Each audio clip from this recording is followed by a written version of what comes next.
Hey guys, welcome back to the channel. This is story about what if Naruto Awakens hidden bloodline during the fight with Mizuki part 1. Before I start, please do support for more amazing content and comments for part 2. Do consider to subscribe my channel and share my video to your friends and check out the description as well. Let's start the video. A small blonde boy stared up into the cold, hateful eyes of his sensei. He couldn't move as his entire world was crashing down around him. He now knew why the village hated him. He now knew why they would beat him or kick him out of stores.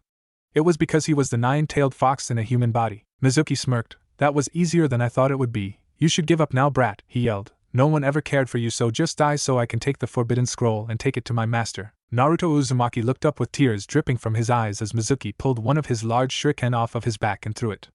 Naruto just closed his eyes, glad that the suffering was going to end. He opened his eyes when no impact came. He saw his sensei and surrogate brother Irika Yumino with the large shuriken protruding from his back. Why, sensei, you should have just let me die. It's my fault that your parents are dead, he cried. Irika just looked up and smiled before whispering, Naruto, you aren't the fox, you are the hero that stops it from killing more innocent people. With that, Irika fainted. Mizuki simply laughed before yelling, what a fool, now that he is out of the way I can get rid of you once and for demon. With this, he pulled off his remaining shuriken before throwing it at the small boy. He was shocked when Naruto disappeared in a red flash, before appearing almost instantly on the other side of the small clearing with a feral snarl on his face. I am not a demon, he screamed at the top of his lungs before making a cross-hand sign. Shadow clone jutsu, he exclaimed as 200 Narutos suddenly appeared around him, a puff of smoke. How could he make so many shadow clones when this morning he couldn't even make one ordinary clone, thought Mizuki. Naruto suddenly yelled Uzumaki flash barrage. As he finished saying this, all the clones started disappearing in red flashes and reappearing next to Mizuki, landing hit after hit until he was barely recognizable as human. Once Mizuki was taken care of, Naruto proceeded to faint. He awoke the next morning lying in a hospital bed with a Konoha Hittite forehead protector resting in his lap with a note from the Hokage on the bedside table. It read, Dear Naruto, I saw what happened last night with Mizuki. I am truly impressed by what you did and the skills you have shown. Please come to my office as soon as you get this. I wish to tell you some important information regarding your parents and clan heritage. Signed, Hiruzen Sarutobi, Sandaime Hokage. Naruto quickly got up, looked around for his jumpsuit, but found it was falling apart at the seams from the amount of stress put on the fabric while he was trying to learn the shadow clone jutsu. He quickly pulled it on and placed the Hittite on his forehead. He then looked in the mirror. Maybe I should get some different clothes, seeing how I probably won't survive long as a ninja in orange clothing. He then screamed at the top of his lungs, cause I am gonna be the Hokage. Believe it, Hiruzen Sarutobi, the Sandaime Hokage, sighed. Today he had to have a conversation with his favorite blonde knucklehead, a conversation he was hoping not to have until Naruto was at least Chunin. Getting up from his desk and walking over to the portraits on the wall. Well, Minato, your son has grown up so fast, already unlocking your bloodline and learning a B-rank kinjutsu in an hour by himself, he said to the portrait of his blonde successor turned predecessor. I guess there's no hiding his heritage now, so I may as well give him his inheritance too. He channeled his chakra to a seal on the back of the portrait and watched as it slid away from the wall, revealing a safe with an intricate lock on it. Reaching into his Hokage robe, he pulled out a small scroll which clicked into place at the top of the lock, before slowly unraveling, revealing more seals which unlocked the safe. Inside was a sealing scroll, a jutsu scroll, a journal, and a key with intricate seals carved into the metal. Naruto was amazed no one was staring at him. Usually when he walked down the main streets of Konoha, people would glare at him like he carried a disease. Now he realized they stared at him like he was a demon. These people wouldn't know the difference between a kunai and the scroll it was sealed in, he thought. He couldn't help but think he heard a giggle after he thought that. Who would have thought that a change of clothes would make people ignore him completely? Naruto had simply transformed into a random genin from his class that was roughly the same size as himself, and just walked into a store and bought new clothes. For once they were normal prices, not unbelievably high. He was now wearing black ANBU style pants, blue ninja sandals, a gray shirt, and a black trench coat with a large black hood that covered his hair and left his face in shadow, and an orange Uzumaki swirl on the back. His Hittite tied around his neck and poking out from the shadows. Right now he was walking into the Hokage tower with a smile on his face, although no one could see it because of the hood. He walked up to the Hokage's office and was about to barge in when an idea for a prank came to mind. He walked up to the door and knocked before politely saying, Hokage-sama, may I enter? Hiruzen, not knowing who it was, seeing as he had cancelled all appointments today so that when Naruto showed up he wouldn't barge in and embarrass himself by yelling in front of a clan head or something, answered calmly, Come in, but be quick, I have an appointment, and I have to get some things ready. Naruto smirked, knowing that he was the appointment. It was at this point that Naruto kicked the door in and yelled, Hurry up and give me the hat, old man. Sarutobi looked like he was going to have a heart attack, and all the hidden ANBU in the room were about to attack the intruder until he fell to the floor laughing, causing his hood to come off, revealing his spiky blonde hair and whisker marks. The look of shock on the Hokage's face turned into a small smile, knowing that Naruto was still himself, not some self-loathing child who believed his sensei when he was called a demon. Although his was shocked by the sudden change in clothing. When Naruto stopped laughing, he looked up at the Hokage and smiled his big cheesy grin before saying, "You wanted to talk to me, old man." "Yes, I asked you to come here so that I could tell you about your family. I wasn't going to tell you this until you were older and stronger, but now that you have unlocked your father's bloodline and possibly your mother's, I have to explain so that you don't accidentally teleport into a wall. But first, why did you change your outfit? I thought that orange suited you." "Oh, that's simple," he replied. "I had an epiphany," supplied the Hokage. "Yeah, that," exclaimed Naruto. "I was thinking that when I wore orange I could hide from Anbu, well, except Iruka-sensei, he could always find me. But if I wore black it would be so much harder to find me. And my jumpsuit kinda ripped apart," he added sheepishly while scratching the back of his neck. "Well, I should have expected that it was because he just plain broke it. Now Naruto, it's time that I explained your bloodline limit. It is called the Flash Step. It is from the Namikaze clan, which was wiped out a long time ago. Your father was the last member, and he decided to hide his bloodline by simply saying it was a jutsu. It can teleport you to anywhere you can see unless you find a way around that, like a marker seal attached to a kunai. The Flash Step is just wind chakra moving every molecule of your body faster than the speed of light, whilst the second natured chakra creates a flash to hide the deconstruction and reconstruction. Your secondary is fire, based on the color of your flash.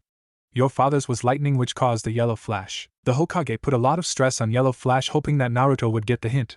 He wasn't disappointed when Naruto suddenly looked to the portrait of the yondaime, then over to a mirror on the opposite wall. "You mean," he said hopefully as he pointed to himself, then at the portrait multiple times. The Hokage just nodded before saying, "Your father was my chosen successor, Minato Namikaze, the yondaime Hokage." That little bombshell left Naruto stunned before he said in a small whisper, "Are you telling me that my own father sealed the most powerful demon in the world into his only son?" Hiruzen could only nod in sadness before saying he couldn't ask another family to do what he wouldn't. "Now would you like to hear about your mother and her clan?" This caught the blonde's attention and turned his mood from sad to excited instantly. "Please tell me," was heard all through Konoha. The Hokage just smiled again before explaining, "Your mother was Kushina Uzumaki, the Red Death of Konoha. She was an ANBU captain and previous host of the Kyuubi. She died giving birth to you, making you the last of two clans. The Uzumaki clan were the leading clan of one of our allies, Yuzushiogakure no Sato, the village hidden in the whirlpools. It was a ninja-only village with few civilians. The country was wiped out as well as the Uzumaki clan. You see, the Uzumakis were seal masters. They were the only people who used seals in battle other than exploding tags. They could beat any opponent with simply a brush and ink. This scared the other nations, which resulted in Kiri, Kumo, Iwa, and a group of minor villages to attack Yuzu. The Namikazes were the first there obviously, but they were wiped out at the same time. The Uzumakis had an unusual bloodline. Their chakra was different from other people. It allowed them to heal quicker as well as being able to combine elements together without the need for a bloodline. Naruto was dumbfounded. He couldn't believe that he was from not just one but two clans.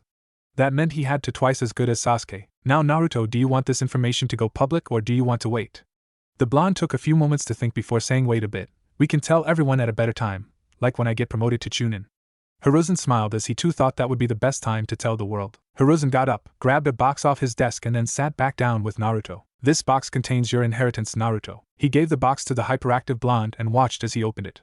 Tears welled up in Naruto's eyes as he saw the journal and the key. He looked up to the Hokage.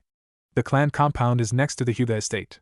I will have an ANBU show you the way." The blonde smiled to his surrogate grandfather before getting up to leave. "I'll see you soon, old man," said Naruto as he left with the ANBU. All the potential Jounin sensei were sitting in the Hokage's office arguing over who would get who on their Genin teams. The Hokage sat there rubbing his forehead. He could feel a migraine coming. "Will you be quiet?" shouted the Hokage. The Jounin all stopped talking immediately. "Now let me get this right, every team but 7, 8, and 10 have been decided." When most of the Jounin nodded in agreement, he continued, "Then the senseis of the completed teams may leave." They all filed out, leaving only the Hokage, Kurina Yuhi, and Asuma Sarutobi. Kakashi is late again, was the thought running through all their minds. "Yo, sorry I'm late, but I got lost on the road of life," said Kakashi as he walked through the door. The contents of the room were too annoyed to even bother calling him a liar. "So what are your preferred genin?" asked the Hokage. Kakashi straightaway said, "I wish to train the last Uchiha. I don't care who else. If I have to, I will apprentice Sasuke and train only him." "Well, if you have the Uchiha, we'll have to have Sakura Haruno and Kiba Inuzuka," stated the Hokage. "But Hokage-sama, I wish to have Kiba on my team. I will need him to complete my tracking and espionage team," objected Kurinai. "Kurinai, I will admit that Kiba's nose would make him invaluable to your team, but I have someone who would be better," replied the Hokage. "Oh, and who would that be? And what can they do?"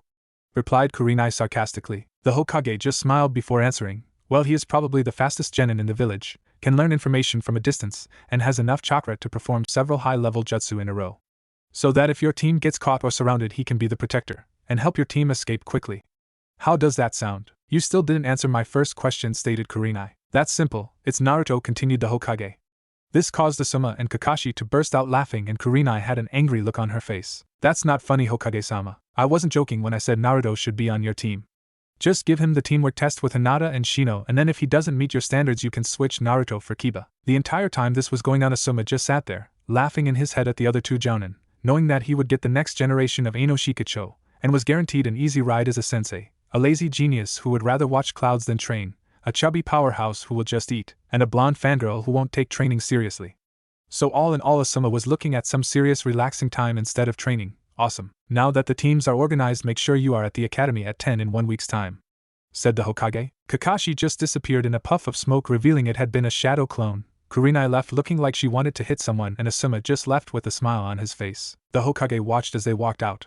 Once they were out of sight, he pulled out his pipe and little orange book before opening to his page and releasing a perverted giggle. Naruto sat in his new house reading his father's journal.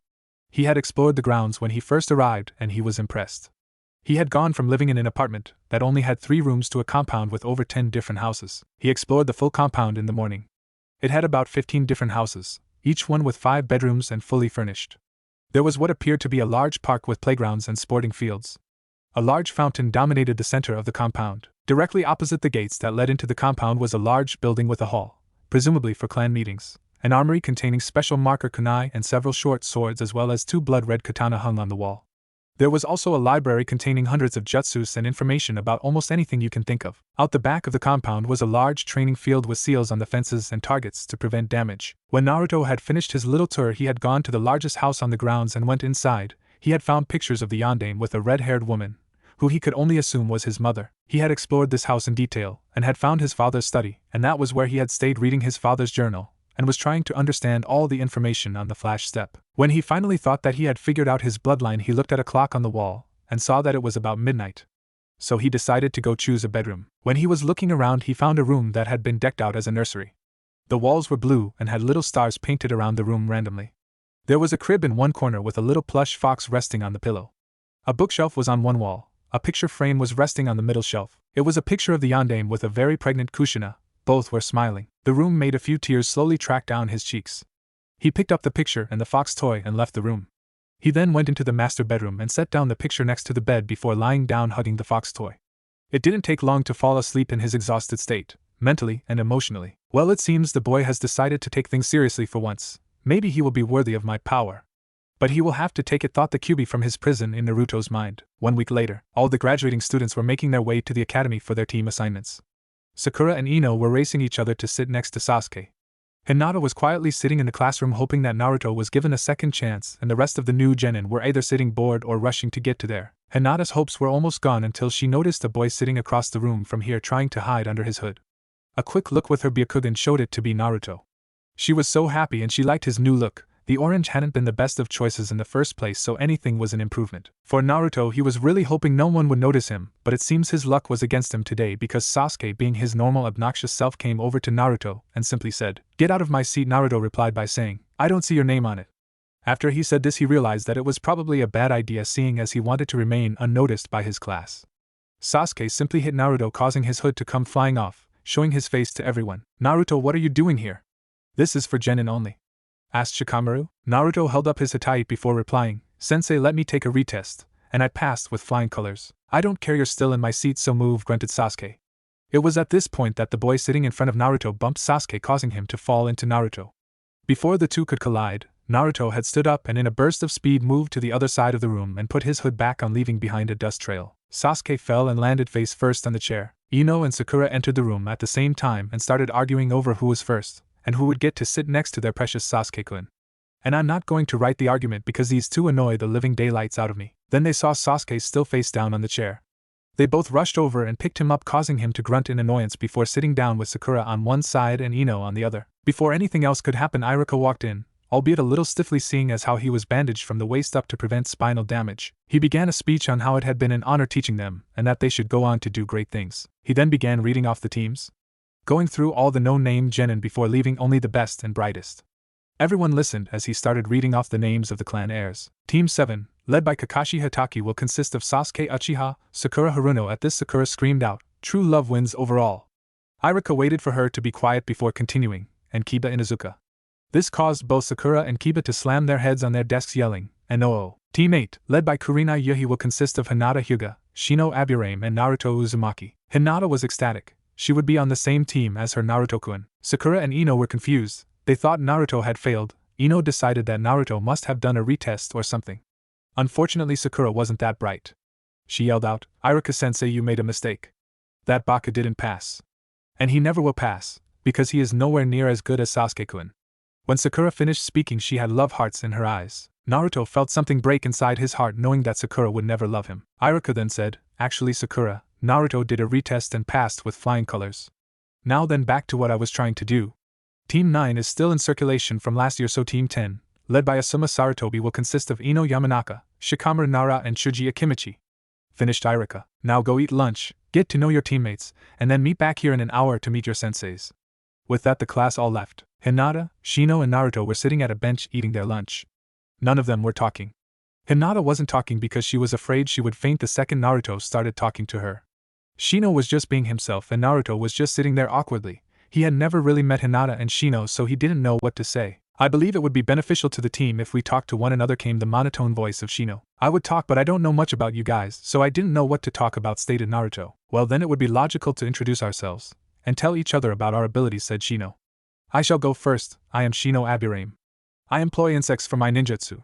My clan do not focus too heavily on taijutsu or genjutsu. I believe that with logic any situation becomes easy to solve. Where do you keep your insects? Inquired Naruto. Inside tunnels in my body, replied Shino nervously, showing emotion in his voice for the first time since he started talking. Cool, was Naruto's simple reply. Shino was shocked. Most people avoided his clan because they were turned off by the fact that the Aburames had bugs crawling inside them, but Naruto seemed to think that it was cool. This concept was new to the stoic bug user. Naruto went second. I am Naruto Uzumaki. I use the Shadow Clone Jutsu and my bloodline, the Flash Step. I also started learning some Fuin Jutsu. I am horrible at Genjutsu, and I started learning a new Taijutsu style, from my mother's clan. I have abnormally large chakra reserves, so I can utilize high-level jutsu but not low-level. Hinata was shocked. She didn't know he was from a clan, either did she know he had a bloodline. Hinata went last. I am Hina, Hinata Hyuga. I use my Baya, Byakugan to SSS, see long distances and TH through objects. I use my clan's taijutsu, the G, gentle fist. I do N, not use Nin, ninjutsu or genjutsu, but my Byakugan can break most genjutsu. Hearing this, Naruto screamed out, wow, that's awesome, Hinata-chan. Upon hearing Naruto add the chan honorific, Hinata blushed bright red. Naruto looked on worried. Are you feeling alright, Hinata-chan? And with that, the wide-eyed princess promptly fainted. Does this happen a lot? Asked Naruto with a worried expression on his face. Shino just shrugged before replying, only when you're around. This caused Naruto to look even more confused because even if he had seemed to mature, he still had no idea when it came to women. When Hinata eventually woke up, they made their way back into the classroom. Once they were seated, they looked around at the other teams. The mainly civilian teams were all just sitting around, the girls were all just staring at Sasuke with hearts in their eyes, and the guys were all looking at Sasuke enviously, mainly because he was the most powerful guy in the class. With the clan ninja, things were slightly different. From Team 10, Ino was like all the other fangirls, staring at Sasuke with hard eyes. Shikamaru was sleeping on the desk and Choji was simply eating yet another bag of chips. Naruto found this team to be altogether boring. When he looked at Team 7, he couldn't help but laugh. Sakura was trying to get Sasuke to go on a date with her. Sasuke was trying to ignore Sakura with all his willpower, and Kiba was, well, he was trying to hit on two girls sitting behind him, and sadly for him, they had eyes only for Sasuke. After waiting for a while, a red-eyed woman walked in. Teammate, follow me. And with that, she left, with Naruto, Shino, and a still blushing Hinata close behind. They kept walking until they made it to a small cafe. When they walked up to the counter to order, the man looked them over before stopping to look at Naruto and saying, I'm sorry, young man, but hoods are not allowed in the cafe. Kurenai looked at Naruto before making hurry-up gestures with her hands to get him to comply. Naruto was acting really apprehensive about taking off the hood, but in the end just took it off. As soon as the hood came off, the man behind the counter started yelling, Don't worry, ladies. I shall protect you from this monster. You must leave, you blonde-haired menace. When he finished this mini rant, he looked over to find that the Jonin was holding back the small Hyuga. Her face was bright red and chakra was visibly leaking from her fingertips. The Aburame was audibly buzzing, and the blonde menace, as the man put it, was slowly walking out. By the time Kurenai had calmed down her two genin, she realized that Naruto was no longer with them. They walked out to see him sitting on a bench, seemingly crying. Kurenai walked up to him to comfort him. Naruto, what's wrong? She said almost lovingly. She couldn't bear to see such a young child so sad. It's nothing, Kurenai-sensei. Just go enjoy whatever you were going to order. I'll just wait here. Stores like that don't let me in, all because of my condition. The only store I can actually go to is Ichiraku, said Naruto, sounding rather depressed. Kurenai looked up at her other two students. They both nodded to her. Looks like we're having ramen. Naruto looked up with hope shining in his eyes. Thanks, Kurenai-sensei, he whispered quietly. At Ichiraku's ramen bar, teammate looked on in shock as Naruto ate bowl after bowl of ramen. There was about 15 bowls stacked up in front of him. Hinata was finishing her first, Shino and Kurenai were finishing their second. As everyone finished their ramen, Kurenai started talking. Okay, now that we are done eating, why don't we tell each other a little about ourselves? Well, sensei, we all know each other, so it would be logical for you to go first, said Shino. Well, okay then. My name is Kurenai Yuhi. I like genjutsu and my friends. I dislike perverts and people who think kunoichi can't be proper ninja. My dream is to become the greatest genjutsu mistress in the world. Then Shino, you go next. Okay, sensei, I am Shino Abirame. I like my clan's insects and people who treat me fairly. I dislike people who kill insects and people who avoid my clan because we hold insects inside us. My dream is to become a logical and just clan head, like my father. Hinata went next. I am Hinata Hyuga. I like people who don't give up and someone special. She looked at Naruto and blushed. Again he was oblivious. She then continued with a determination visible in her eyes that one would never associate with Hinata. I dislike perverts, and those who look down upon others because they think they are weak, and those who unfairly judge good people. My dream is to be seen as str strong by my clan and to tell the person that I like my feelings. She finally finished with a large blush. Naruto went last. I am Naruto Uzumaki. I like ramen. This caused the two Ichiraku that ran the stand to smile, and people who treat me fairly like you guys. I dislike the time it takes to cook ramen and people who treat me badly. My dream is to become the greatest Hokage ever and to master my bloodline and my family's different specialties. When he was finished, Kurenai began talking again. Now tomorrow we will have your Genin test. Sensei, we already had a test. Naruto pointed out. That was to see if you were capable of being Genin. This test is to see if you will stay Genin. 66% of the new Genin will fail this test. Only 3 teams will stay as Genin, the rest will go back to the academy. So meet me tomorrow at Training Ground 9 at 9 o'clock sharp. This was met with a round of yes, sensei from the Genin. The next morning at 8:30 all 3 Genin were at the training ground. When they arrived they looked at each other, before all asking at the same time, why did you come early? Shino answered first. I came to see if there was any interesting insect life here. Hinata was next. Well, I was just being cautious in case I got stopped. Naruto went last. Well, I woke up about 3 minutes ago and saw the time. I didn't want to be late so I sprinted here. But Naruto, it is not possible to run from your house to here in 3 minutes. It would take 40 minutes to get here, came the monotone voice of Shino. Naruto just smirked before disappearing in a burst of speed, appearing on the other side of the training ground in the blink of an eye. Please explain, Naruto. This voice made all 3 Genin spin round to see Kurenai materialize out of a tree. Well, that was the second stage of my bloodline. The first is simply my body adjusts to high-speed motion. The second stage, which is what you just saw, is basically wind manipulation at an extremely high level. It moves the air molecules out of the way when I move, drastically increasing my speed. The third stage is moving my molecules instead of the air, allowing me to teleport. I can't use the third stage properly until I raise my fire affinity. I was able to use the third stage when I first activated it because of a special condition. What is the condition? Naruto asked Shino, showing actual curiosity. Kurenai then, but in saying that is not allowed to be revealed at this time. Shino and Hinata both nodded in understanding. Now let me explain this test. Kurenai pulled out a chalkboard and 3 pieces of colored chalk. The chalkboard attached to the back of her dress, and she handed the chalk to the 3 Genin. You each have until midday to mark the board with your chalk. The first 2 people to mark it will pass, the other will fail. If you don't get a mark on it, you will fail. When I say go, you may begin. And don't forget, come at me with all you've got. Use lethal force if you want to, otherwise you will have no hope. And go!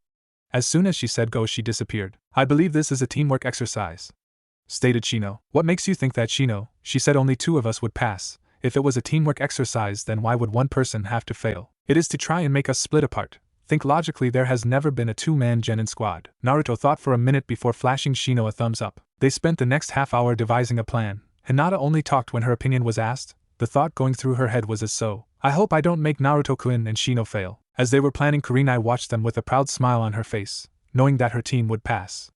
Unfortunately, she couldn't hear what they were planning. If she got any closer, they would notice the genjutsu hiding her. When the Genin stopped planning, they all spread out into a reverse triangle formation, with Naruto and Shino leading and Hinata at the back. All 3 put their hands into the ram seal. Shino's insects flowed out of his sleeves. Hinata's Byakugan flared into life, and Naruto just seemed to be channeling chakra. Whatever Naruto was planning to do, it didn't work, thought Kurenai, thinking that Naruto was the student she need to work with the most. Uzumaki style, Genjutsu destruction.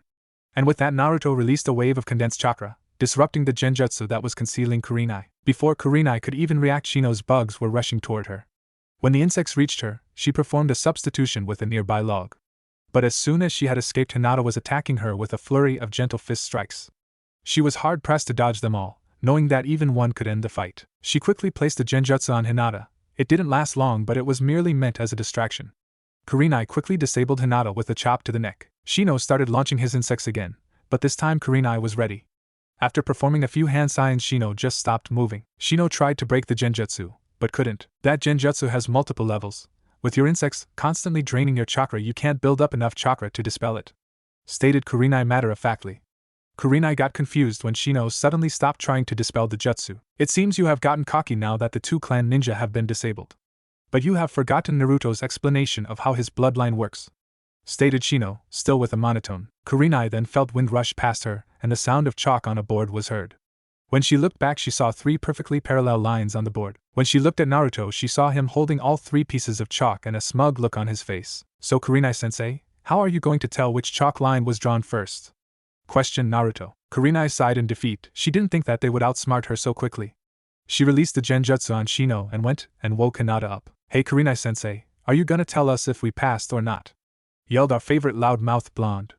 Kurenai smiled before responding. Yes, Naruto, you all pass, not because you drew all 3 chalk lines at the same time, but because you thought up a plan and worked together to move me into a position where I wouldn't see Naruto move until too late. Well, that was the plan, sensei, stated Naruto. While this whole conversation was going on, Shino and Hinata were silently laughing, seeing Naruto trying to explain to Kurenai that everything was intentional.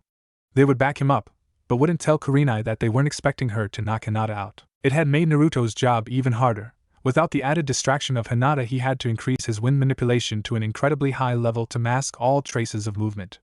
And because of this, he now succumbed to something he had little experience in, chakra exhaustion. Naruto collapsed mid-sentence. He had been trying to tell Kurenai that the entire fight was planned but didn't get the chance to. Kurenai sighed before dismissing Hinata and Shino. Hinata was a little worried about leaving Naruto unconscious, but Kurenai reassured her. When they had left, she picked up Naruto and carried him to where she thought he lived, only to find that the building had been demolished. She took Naruto to the Hokage's office instead. When she arrived, she attempted to go see the Hokage, but the 2 ENB guarding the door wouldn't allow her to enter unless she left Naruto outside the tower. Hearing the commotion, the Hokage opened the door to see what was going on. When he saw what was going on, he straightaway signaled to one of the trusted ANBU that guarded the inside of his office. An ANBU wearing a tiger mask came forward and tapped the door guards on their shoulders. When they turned around, he grabbed them and body flickered to the TNI department. Ibiki was going to have a fun appointment. Well, that's the last time I allow new Jounin to be promoted into ANBU, sighed the old Hokage. The Tiger ANBU came back at this point. Tiger, can you take Naruto to his house now? Asked the Hokage. Well, Kurenai, I can't wait for the team reports tonight. At the team report meeting, everyone was shocked. Kakashi was on time. Now they knew that something was going to go down. The Hokage walked in with the elders of Konoha behind him. They sat at the front of the room before the Jounin senseis started to list off which teams had failed and which passed. Team 7 passed, said Kakashi lazily. This shocked everyone. Kakashi had never passed a team. At the front of the room, the elders all smirked, knowing that the last Uchiha had passed. Team 8 pass, stated Kurenai. Again, the population of the room was shocked that a team with Naruto Uzumaki could pass. Team 10 pass, said Asuma, looking like he didn't want to be in there, and thus the rookie 9 had been born. Naruto walked into his team's training ground 10 minutes before his first team training session, intent on asking his sensei for help. When he arrived, he saw his sensei leaning against a tree reading a small book. Kurenai-sensei, Naruto called out to her. She looked up and seemed surprised at first but quickly hid it. That was close. It's a good thing he couldn't see what I was reading, she thought as she hid the small orange book in her kunai pouch. So what do you want, Naruto? She asked, wondering why he would be here early. Well, I need some help. When I buy new kunai and shuriken, only one shop will sell them to me. I need some new gear, but the stuff I want isn't stocked at my usual place, Naruto explained, with tears brimming in the corners of his eyes from thinking about the treatment he gets in the village. What do you mean only one store sells to you?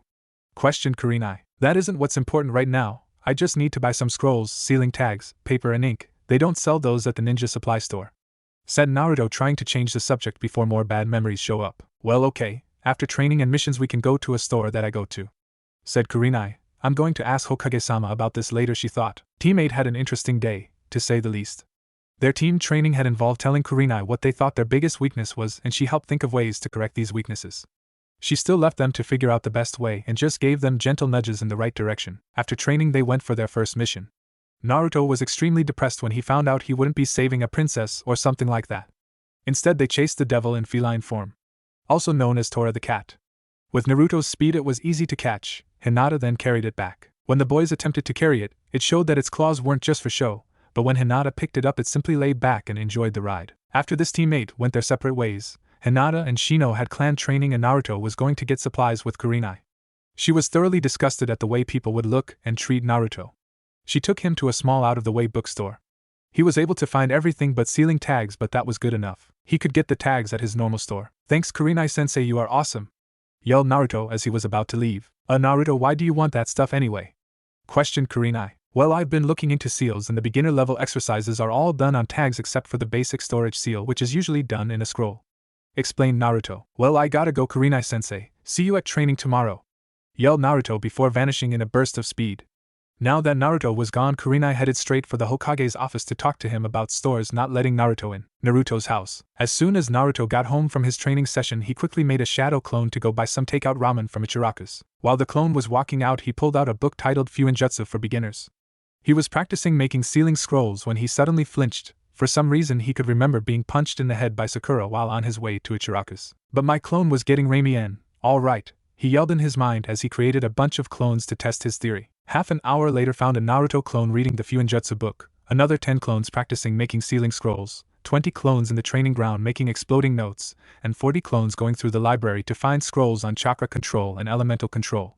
The real Naruto was running laps around the compound to increase his speed. With his normal speed increasing, his speed while using his bloodline would increase as well. Naruto was well known for training himself into the ground, and that was just what he did, almost literally gouging a trench with all his repetitive running. Naruto looked around at the training field, seeing the trench he was in and the craters his clones making exploding tags made. His sweat dropped and pulled himself out of the trench. He dispelled his clones and staggered a bit from the sudden influx of information. "Okay, next time the clones pop 10 at a time," he said as he started to walk inside. He paused to look back at the damage and was amazed to see a complex seal array appear on the ground, filling in the craters with earth and collapsing the walls of the trench. "Now that is useful," he said before walking inside. The next few weeks went by without incident. Team 8 would train in the morning and then do a D-rank mission in the afternoon. The team training was focused on basic skills and fixing weaknesses. Naruto was increasing his chakra control, Shino was practicing taijutsu katos, and Hinata was working with Kurenai on her confidence. They would do the individual training from 9 until 11. They would train together and spar until 1. At 1 they would eat lunch, and then get their mission. After the mission they would go their separate ways. Kurenai would go hang out with other jonin at a shinobi-only bar, Shino and Hinata would train with their respective clans, and Naruto would destroy his training ground with hundreds of clones. He split the clones into groups of 50. There were 2 groups in the library, one looking up jutsu and the other reading through clan scrolls. Outside there was a group practicing Fuinjutsu, another practicing jutsu. One group was working on taijutsu and a final group was working on fire manipulation. They were currently trying to set fire to leaves using chakra. They had some luck and would only improve with time. Naruto himself would read his mother's kenjutsu scrolls and practice using her katanas. When he finished training he would go to bed and the clones would dispel gradually through the night. Mission Center. It had been a month since her team had graduated and Kurenai couldn't be happier with their progress. Shino was now high genin in taijutsu and a prodigy among his clan for control over his Kikai beetles. Hinata didn't stutter anymore unless alone with Naruto. And finally Naruto, he had grown the most. He could now teleport fully but only a few times. He now carried swords and a sealing scroll and could beat her in taijutsu. His ninjutsu consisted of mainly high-level techniques. In chakra control, all 3 could all walk on water at such a level that they could have a 3-way spar on top of the water and not have to concentrate on the chakra in their feet. Kurenai was pondering asking for their first C-rank mission, especially after Kakashi took his genin on one a few days earlier. As she was about to ask the Hokage for the mission, he spoke first. "Kurenai, I would like your team to go back up Kakashi's team. They appear to have run into a bit of trouble, and I have decided to send you as aid." "Are you sure, Hokage-sama? I don't mean to be disrespectful, but Kakashi won't like another team intruding into his mission. He doesn't like someone sitting next to him at a bar, so sharing a mission is something he would never do," said Kurenai. "He will accept you aid, or he will be demoted to Chunin," said the Hokage with finality, before handing her a scroll. "These are the mission parameters. There is also a letter inside for Kakashi to let him know the situation." Kurenai read the scroll and turned to her team, confident that they could handle whatever this mission threw at them. "Okay team, we are leaving on a C-rank mission, pack for a month tops. We leave in half an hour." "Yes, finally a proper mission," yelled out the resident loudmouth also known as Naruto. The other members of Team 8 just smiled before they all darted off to pack. They all met at the gate exactly half an hour later. Now Naruto, I need you to send clones to scout ahead. It takes a civilian 3 days to get to our destination in the land of waves. It should take 2 hours for us and half an hour for your clones, said Kurenai as they started to tree run. After an hour running, Naruto suddenly stiffened, almost missing the next branch. Sensei, Kakashi and his team have encountered enemy ninja but seems to have won the encounter, said Naruto with a surprising level of maturity in his voice. Okay, double time everyone. We need to be there to back them up in case of more attacks. Naruto, I want your swords to be at the ready, said Kurenai, and was answered by a chorus of Hi Sensei. Team 8 made it to the small dock that Team 7 had gotten onto a boat from. Naruto, we need to get across here fast, and Hinata and Shino don't have a large enough chakra supply. Think you could give them a lift? Asked Kurenai. Naruto just smirked before making 3 shadow clones. Kurenai raised an eyebrow before one of the clones grabbed her, and the others grabbed her other students. A sudden rushing sensation surrounded her as they sped across the water. Looking behind them, Kurenai saw the trails they were leaving in the water. She looked down and saw that Naruto wasn't channeling chakra to his feet. He was running fast enough that he wasn't even sinking. Shortly they were on the shore, a light mist covering the ground. Naruto was sitting down catching his breath. That was the furthest he had run in a straight line in a single go, and he had gained the memories and fatigue from the clones as well, making it worse. When he had caught his breath, he got up. Sensei, Kakashi and his team were attacked by the enemy Nin up here, he said as he led them towards the battle site. Thank you, Naruto. Hinata, can you see where Team 7 is now? Questioned Kurenai. Hinata activated her Byakugan. They are this way, Sensei, but Kakashi-san has little chakra and his team doesn't look much better, said Hinata. Kurenai just nodded before they darted off to where Hinata had spotted Team 7. One look into the house of Tazuna the bridge builder would show 3 young genin, and a small white dog collapsed all over the house. Kiba was on the ground, his nin dog Akamaru curled into a ball inside his jacket. Sakura was on a couch fast asleep, and finally Sasuke was leaning against a wall, keeping watch, but his eyes betrayed how tired he really was. They had only just survived the fight against Zabuza. Kakashi would have been down here as well, but he was upstairs unconscious in the only spare bed in the house. This was the scene that Team 8 found upon arriving. Naruto would have laughed at them if it weren't for the fact that had his team been in the same situation as theirs, they would probably look the same. When they had arrived, Sasuke had launched a kunai. Luckily Sasuke had a really bad aim whilst tired, and Team 8 could dodge high-speed projectiles as well, thanks to a little help from their sensei's friend Anko. The kunai was lodged in the doorframe before Sasuke realized who it was. A look of relief crossed his face before he promptly fell unconscious. Kurenai surveyed the room before looking to her team. Naruto, I want some clones surrounding the building. Shino, send some bugs out to search the surrounding area. Hinata, check over the members of Team 7 and flare your Byakugan every few minutes in case any enemies get past the Naruto's and Shino's bugs. She was met with a chorus of Hi Sensei from her genin. As each genin went about their tasks, Kurenai went to check on Kakashi. Upon arriving in the room he was in, she found him completely out cold. From what she could tell, he wouldn't be up for a while. Team 8 watched over Team 7 and the house that night. They introduced themselves to Tazuna and his daughter Tsunami when they got the chance. Kiba was the first to wake up. When he saw Team 8 he was at first shocked but then glad. If Gato had any more shinobi working for him, they wouldn't survive. Sasuke woke up next, acting like he wasn't asleep in the first place. Naruto smirked under his hood, knowing that no one could see it. The look on Sasuke's face had been hilarious. Like he was trying to make sure he wasn't caught sleeping when he had been clearly knocked out. The two teams minus Sakura had eaten dinner together with Tazuna and Tsunami. Halfway through the meal a small boy came in, grabbing a plate of rice before walking upstairs. That's my son Inari. He doesn't talk to many people, explained Tsunami, seeing the confused expressions worn by the genin. After the meal, Sasuke and Kiba carried Sakura up to the spare room before they settled down there for the night. Kurenai looked to her team, who had each set up a sleeping bag in a position which gave them a clear line of sight to an entrance. She set herself up on a couch facing the door before signaling to each member of her team when they would be keeping watch. Next morning, Naruto had been up last keeping watch, so he woke his teammates up at the crack of dawn before looking to the staircase to see Kakashi stumbling down. Kurenai, what are you doing here? Questioned Kakashi. In response, Kurenai just handed over the scroll from the Hokage. Kakashi had a quick look over it before handing it back to Kurenai. Kakashi, can you tell me what happened to your team? Questioned Kurenai. On our way here we encountered 2 Chunin level missing nin from Kiri known as the Damon brothers. They weren't a problem, but shortly after arriving on the shore here we were attacked by the infamous demon of the mist, Zabuza Momochi. Flashback. As Team 7 started walking up the shore, a thick mist rolled in. Kiba suddenly sniffed before throwing a kunai towards a bush. A small rabbit came flying out, terrified from the sharp blade almost killing it. Sakura proceeded to hit Kiba over the head. Wait, that rabbit is white. It shouldn't still have its winter coat unless it was raised indoors. Shit, thought Kakashi. Down now. Sasuke grabbed Sakura while Kakashi grabbed Tazuna. Kiba was already down from Sakura's almost manly strength. As soon as they got below waist height, a large cleaver shot past where they had been standing. When the sword collided with the tree, a man appeared standing on it.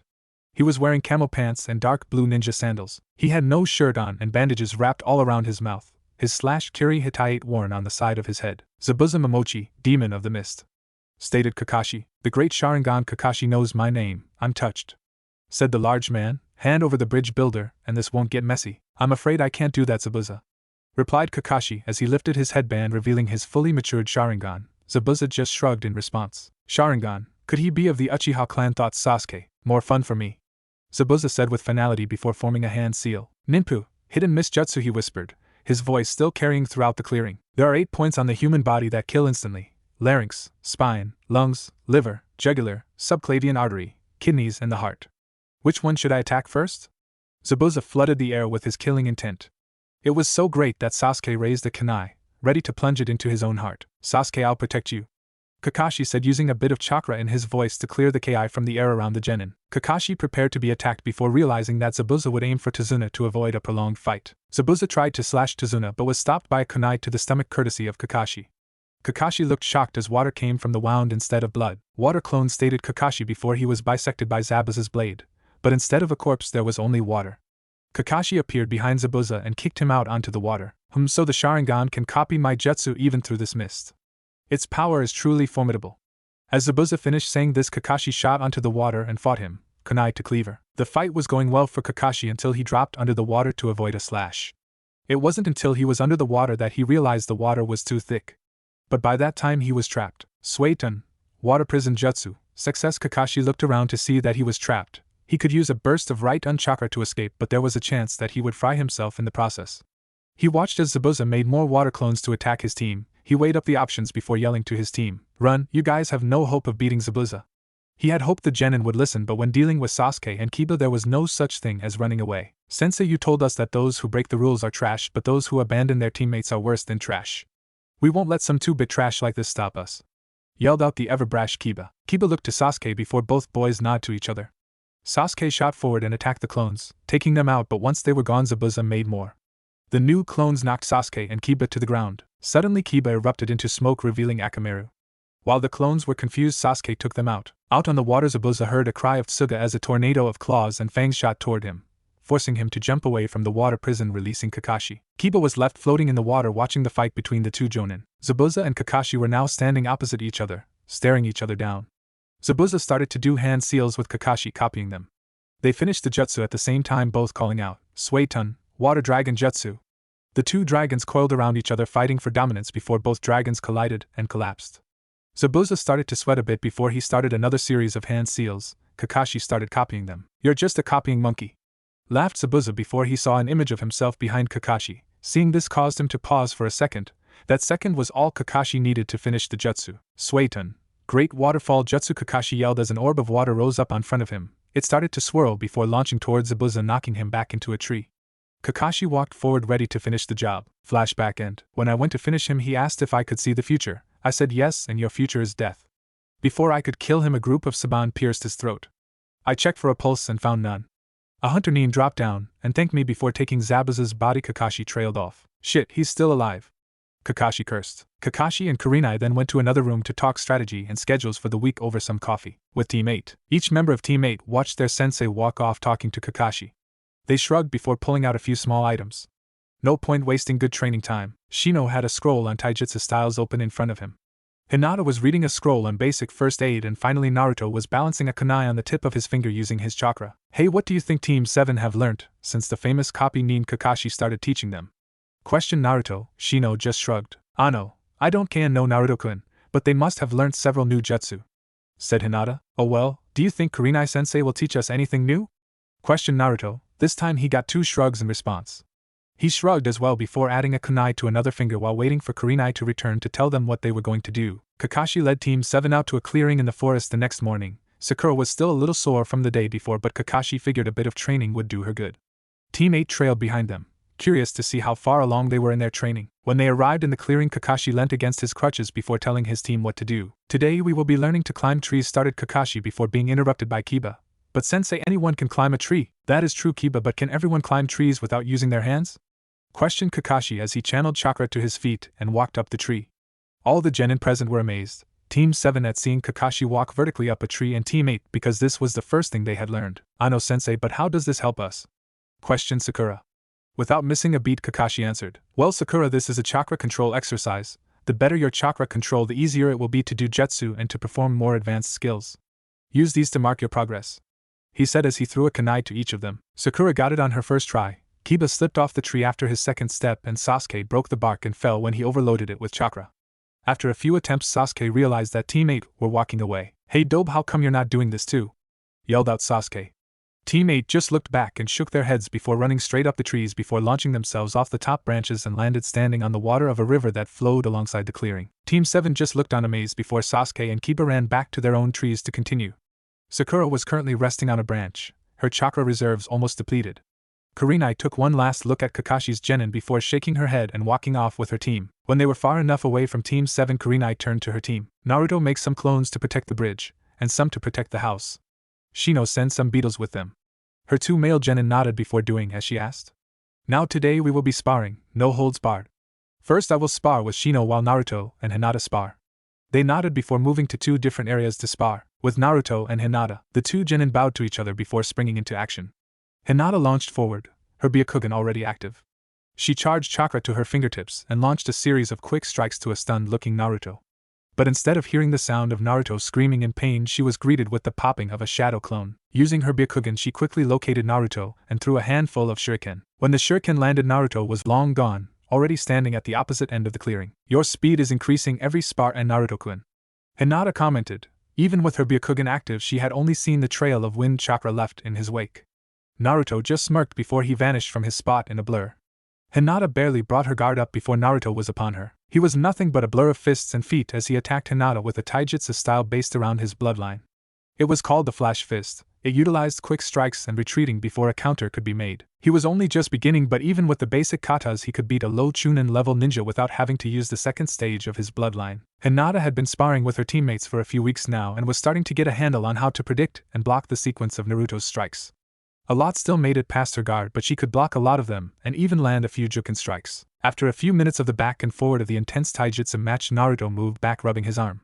Round bruises could be seen running down the length of his arms. He tried to flare his chakra but found he couldn't get it to run through his arms. "You're getting faster yourself, Hinata-chan," Naruto commented as he concentrated harder, causing small whirlwinds to dance around his shoulder and gradually down his arms. Hinata gasped in shock. She had never seen someone force open chakra points before, but Naruto's futon chakra had acted like a needle, piercing through the chakra point and widening until they had popped open again. He flexed his muscles before saying, "How about we kick things up a notch?"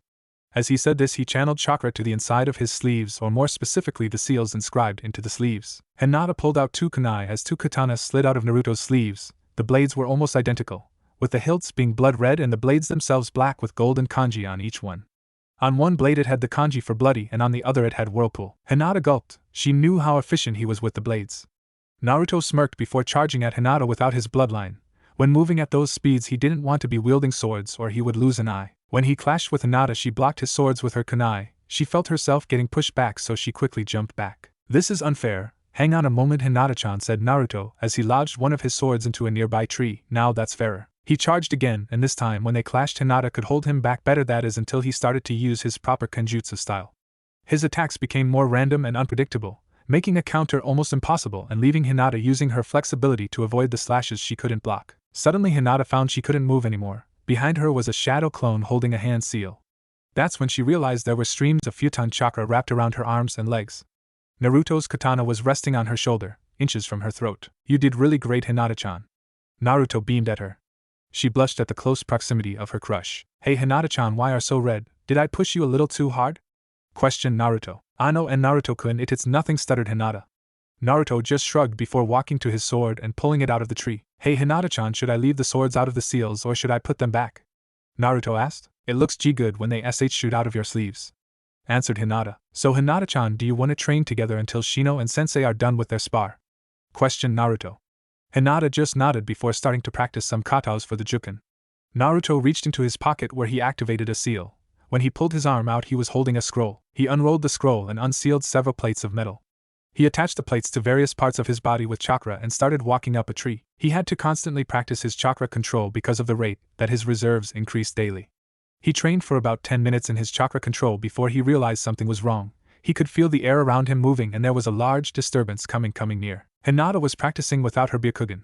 She wasn't using any chakra right now in case she was needed quickly. Behind her, a group of thugs had found their way into the clearing. There were 5 in total. They spotted Hinata straight away and snuck up behind her. Normally Hinata would have noticed them coming, but she was still thinking about how much Naruto cared for her. Before she even realized what was happening, the thugs had grabbed her. Up in the tree, Naruto turned in time to see the thugs grabbing Hinata. He could feel the Kyuubi's chakra slowly feeding into his system. The Katon-based demon chakra flowed side by side with his Futon chakra. A low growl escaped his lips before the metal plates dropped to the ground red hot and steaming. His swords appeared from the seals and he vanished in a flash of red, appearing in the center of the group, his blades flashing around him. In a split second the thugs were dead on the ground, Naruto's sword still lodged into the heart of one man. Naruto was holding Hinata. She was clutching his shirt like it was a lifeline. The blood of the thugs stained the ground around, leaving a perfect circle of dry ground around Naruto. Both of the Genin sobbed gently. Hinata from the terror she felt when they had grabbed her, and Naruto was looking at the bodies around him. I'm a monster, the villagers were right. I killed them all without batting an eye. Naruto thought. Thank you, Naruto-kun. Hinata managed to force out. Am I a monster, Hinata-chan? I killed all these men without any remorse. I felt good that I killed them after they grabbed you. Naruto sobbed. He was not expecting what came next. You are not a monster, Naruto. You saved me. They deserved it after what they did. You are a kind and caring and definitely not a monster. A monster wouldn't act like you do. And I know you aren't a monster because I like you and I know what you're like. Hinata suddenly slapped her hands over her own mouth, realizing what she had just said. You Ella like me? Stuttered out Naruto, not really understanding the concept of someone caring for him, especially after he had just slaughtered those thugs. Yes, I do. I've liked you for a long time and I like you even more now that you saved me from these men. She spat out the word men like it was a disease. Naruto jumped over the corpses and sat down against a tree, Hinata still clutching his chest. He wrapped her in a hug before they fell asleep. With Kurenai and Shino was puffing on the ground. He had been able to break out of his sensei's genjutsu fairly easily, but she had kept him on his toes, stretching the spar out for a good hour. Come on, Shino, we should go find the other 2. Instructed Kurenai. Shino just nodded as he pulled himself to his feet and swallowed a soldier pill to boost his chakra supply to prevent his beetles from getting too hungry. Shino led the way using the female beetle he had placed on Hinata as a beacon. When they arrived, they saw the mess that was once a group of patrolling thugs. They looked around and found Naruto and Hinata asleep. Kurenai walked over and woke up the 2 genin, after committing the scene to memory for embarrassment purposes later. She got a quick brief from Naruto, who seemed to sob a bit when he talked about what had happened, but he regained his confidence when Hinata grabbed his hand and squeezed. Alright, you guys head back to Tazuna's house and I'll clean up here. When I return we'll go to the bridge to aid Kakashi in guarding Tazuna. The genin nodded and darted off. Kurenai turned to the bodies and was about to laugh when she saw that Naruto's swords were still lodged in a body. Naruto appeared in a red flash, looked at the bodies and almost threw up before composing himself. Almost forgot these, he choked out before darting off again. The rest of the day Naruto and Hinata couldn't look at each other without blushing. This was noticed by the members of Team 7 who were wondering what had happened. When they arrived back at Tazuna's house that evening, Naruto grabbed Hinata's hand before she went inside. He gestured to the roof, she nodded and both jumped up. Did you mean it, Hinata-chan, when you said you Ella like me? Asked Naruto. A blush that was only rivaled by Hinata's adorned his face. Hi Naruto-kun, I are really L like you. She stuttered out. Then Hinata-chan, would you like to, I dunno, maybe go out sometime? Asked Naruto, his blush intensifying as he slightly flinched, expecting a punch after the way Sakura used to treat him. He was pleasantly surprised when Hinata answered him by kissing him on the cheek. Hi Naruto-kun, she said before she started to sway before fainting. She then muttered in her sleep, if this is a dream, I hate you, Kami. Naruto chuckled before carrying her inside and setting her in her sleeping bag. He pulled out a piece of paper from his Fuinjutsu kit and wrote a small note. It wasn't a dream, Hinata-chan. He placed the note in her hand before heading into the dining room for dinner. Where's Hinata? Questioned Kurenai. She was really tired after her ordeal today and is asleep. Naruto replied. Kurenai nodded but eyed him carefully like she knew what had really happened. Naruto smiled before digging into his food. The next day Kurenai took her team to the bridge to guard Tazuna. She figured Kakashi's genin needed more training than hers did. Upon arrival, Naruto created a veritable army of shadow clones that spread out around the bridge and surrounding area. Many of the clones transformed into rocks or small animals, leaving only a few clones still in their normal appearance. Shino spread some beetles around the area to fill any gaps left in the security after Naruto's clones settled. Kurenai surveyed her team's work and was happy with the way they had set up the defenses. Okay, you guys can do some training within the perimeter setup. We don't want another incident occurring, instructed Kurenai. Her team nodded before walking off to train. Kurenai herself found a high vantage place so she could watch her team, while also reading a certain orange book the Kakashi was so openly fond of, with Shino. Shino walked over to a tree and concentrated, causing insects of all kinds to come flowing out of the forest. He then spent the rest of the day sorting through the bugs for anything that could be added to his colony, or bred back at his family's compound. And boring, right? With Naruto and Hinata, the budding young couple walked down under the bridge for their training. Hinata was meditating, trying to increase the size of the tenketsu behind her eyes to improve her Byakugan. Naruto looked at her for a moment, admiring her beauty and serenity. How did I never notice how amazing she is before? He thought as he prepared to train his fire manipulation. So far he could only really teleport short distances unless using Kyuubi's chakra. He grabbed a leaf from off the ground before sitting in a lotus position. He held the leaf in his palm and started channeling his katon into the leaf. At first nothing happened, until the center of the leaf started to turn brown and smoke. Slowly a hole was burning through the leaf, spreading towards the edges until all that was left was ash. Good, that one is all but perfect now. Time to practice the harder one, stated Naruto with satisfaction. He pulled out an old shuriken that looked too blunt to pierce the skin. He held this one between both hands, holding onto a spike with each hand. A glow of chakra surrounded it. As the glow started to spread into the metal, the shuriken started to heat up, until it was white hot and almost melted. Now to apply some wind, he said as he channeled futon chakra to his hands, causing small blades to whip along the edge of the now soft shuriken. When the wind had done its work, Naruto plunged the shuriken into the water under the bridge. The water hissed for a second as it rapidly cooled the hot metal. When Naruto pulled his hand out of the water, he was holding a small metal sculpture, a simple leaf. When the metal had been softened by the heat, he had shaped it with the wind. The heating part was the actual exercise for improving katon control, but he had a small moment of genius with the shaping part. Blushing, Naruto walked over to Hinata to give the leaf to her. When he was halfway to her, he stopped. If I'm going to give her a gift, the first gift I'll give her, it has to be better than just a simple leaf, he thought before walking back to where he was practicing before and pulling out another of the old shuriken. He had stocked up on old busted tools when he saw that heating metal to almost melting was the next part. Naruto sat back in the lotus position and started to channel the different elements to start with his little sculpture making. If I shape it with futon while I'm still heating it with katon, it should be easier to shape it without the metal cooling and becoming brittle, he thought as he started using both elements at once. 10 minutes later, Naruto was concentrating as hard as he could, trying to use his chakra on the old shuriken, but for some reason he couldn't get the shuriken to even glow. He knew he wasn't out of chakra or not using chakra because he could feel a slow pull signifying that he was using it. He just didn't know what was using the chakra. A gasp drew his attention away from the shuriken. He looked up to see Hinata staring at him with her Byakugan active. She looked shocked.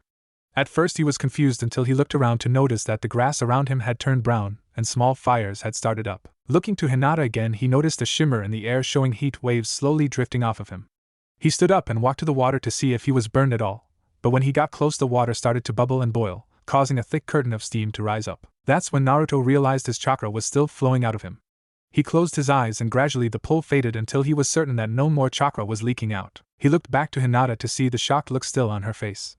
He scratched the back of his neck and laughed to ease the tension. Seems I got a bit out of hand with my katon training, Hinata-chan, he commented offhandedly. Hinata just nodded before asking, why you doing anyway, Naruto-kun? He just continued to scratch the back of his neck before explaining how he was trying to make her a gift. He then showed her the leaf he had made. She took the leaf and put it in her pocket. But Hinata, that's not good enough for a first gift in a relationship, Naruto protested, a fierce blush spreading over both of their faces. Naruto-kun, anything made by you would be the best gift I could ever receive, she said without stuttering once, although either of their blushes decreased. So Hinata-chan, what was it that made you look so shocked? Questioned Naruto, changing the subject to get rid of his blush. Hinata thought for a second before replying, I think we should tell Kurenai-sensei, so I'll explain what I saw to both of you at the same time. Naruto just shrugged before the two went off to find their sensei. Kurenai was enjoying her book when she glanced down to have a quick check on her students. When she saw Hinata and Naruto coming towards her, she hid her book in her kunai pouch and jumped down to greet them. Why are you coming back here? Want some training in genjutsu? Questioned Kurenai. Her students shook their heads before Hinata stepped forward, a slight blush still present on her face. Kurenai figured it was from standing next to Naruto. Well, Kurenai-sensei, while Naruto-kun and I were training, he tried to use fire and wind at the same time to speed up an exercise. He seemed to be having trouble with it. When I looked over to him, he was surrounded by dead grass and small fires. I activated my Byakugan and saw that his chakra was acting strangely. The only way I can think to explain it would be to use an image, said Hinata before continuing. I saw two different elemental chakras running through Naruto, one wind and one fire. They started side by side. The futon chakra was white and the katon was red, but every time they passes a tenketsu, the amount of red and white would decrease, but a new color was added. It was a sort of orangey yellow. This new chakra was then being expelled around him in a bubble, creating heat waves and fire. The chakras were like food dyes in a river, following the current until they reach something to mix them like a whirlpool. The colors are dragged into the whirlpool and mix in the middle before being pushed out as a new color. Naruto looked thoughtful for a minute before he clapped his hands. I know what it is, the whirlpool comment made everything fit. I accidentally used the Uzumaki bloodline, stated Naruto like it was obvious. The two women were confused. Ano, Naruto-kun, I thought your bloodline was your speed and teleportation? Asked Hinata. No, that's my father's clan. I can't tell you his clan name. It's a secret. The bloodline you saw was my mother's clan, the Uzumaki. It allows me to mix together different elements to form new sub-elements. Gigi understands it better than I do, Naruto said before reaching into his coat to pull out a scroll with a whirlpool design on it. Hang on a second while I figure out what I did, he said as he unrolled the scroll to reveal a picture showing the kanji for all 5 main elements in a circle. Naruto channeled chakra to his fingertip before touching the kanji for fire and wind. In the center of the circle, the kanji for scorch appeared as well as some information. Scorch release, an extinct bloodline from Suna, can create incredible heat in an area or focus to a point. When focused to a point, this bloodline can melt through any material. Read Naruto out loud. Sounds cool. I'll have to mess around with this when we get back to Konoha. Kurenai and Hinata were shocked that he would brush off something like this. Come on, Hinata-chan, let's get back to training. I'll see if I can get it right this time, said Naruto with a smile which caused Hinata to blush slightly and walk back with him. Later that day, at the end of the day, Team 8 and Tazuna arrived back at Tazuna's house to find Team 7 all exhausted from their training. Shortly after walking in the door, Tsunami called out from the kitchen, "Dinner's ready, come and get it." Everyone got up and went to the dining area, Inari included.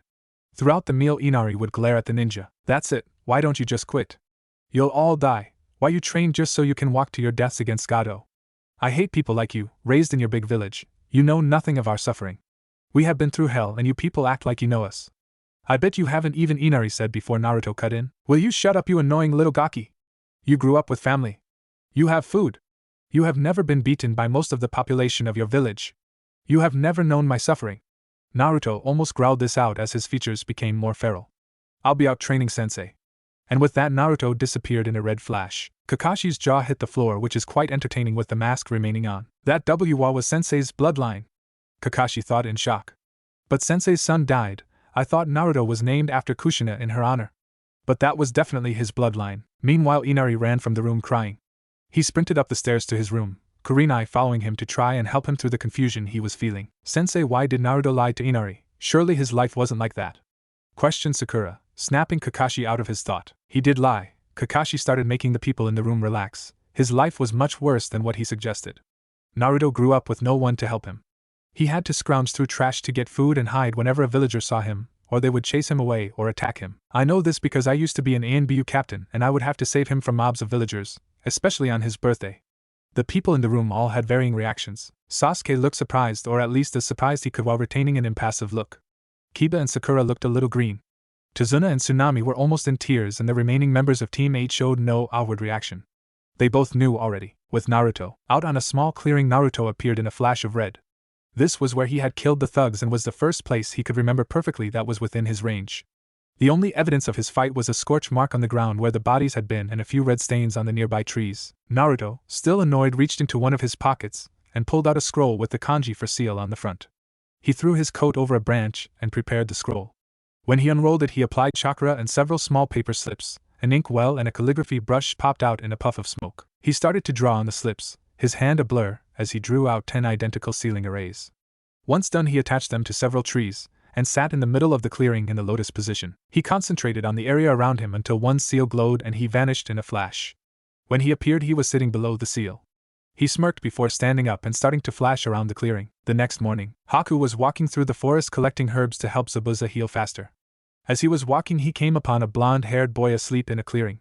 Upon closer inspection, revealed a Konoha Hittite around his neck.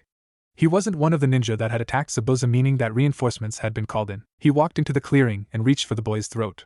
He didn't like to kill, but to protect Zabuza he would do anything. As he was about to kill the boy, he instead shook the boy awake. Where am I? Oh, right, training, Naruto said sleepily. Who are you? Naruto questioned. Isn't it polite to give your own name first? Asked Haku teasingly. Naruto smiled brightly. So it is. I'm Naruto Uzumaki, Genin of Konohagaku no Sato, and you are? I'm Haku, he said while smiling. Why are you out here in the forest so early, Haku? Naruto questioned, already knowing that this person, he wasn't entirely sure of gender yet, was a ninja based on their chakra levels. I'm collecting herbs for a friend of mine so he will get better quicker, Haku said, trying to word it so he wouldn't reveal anything. Why are you out here, Naruto-kun? I was training. I gotta get stronger so I can help the people here and protect my precious people while I'm at it.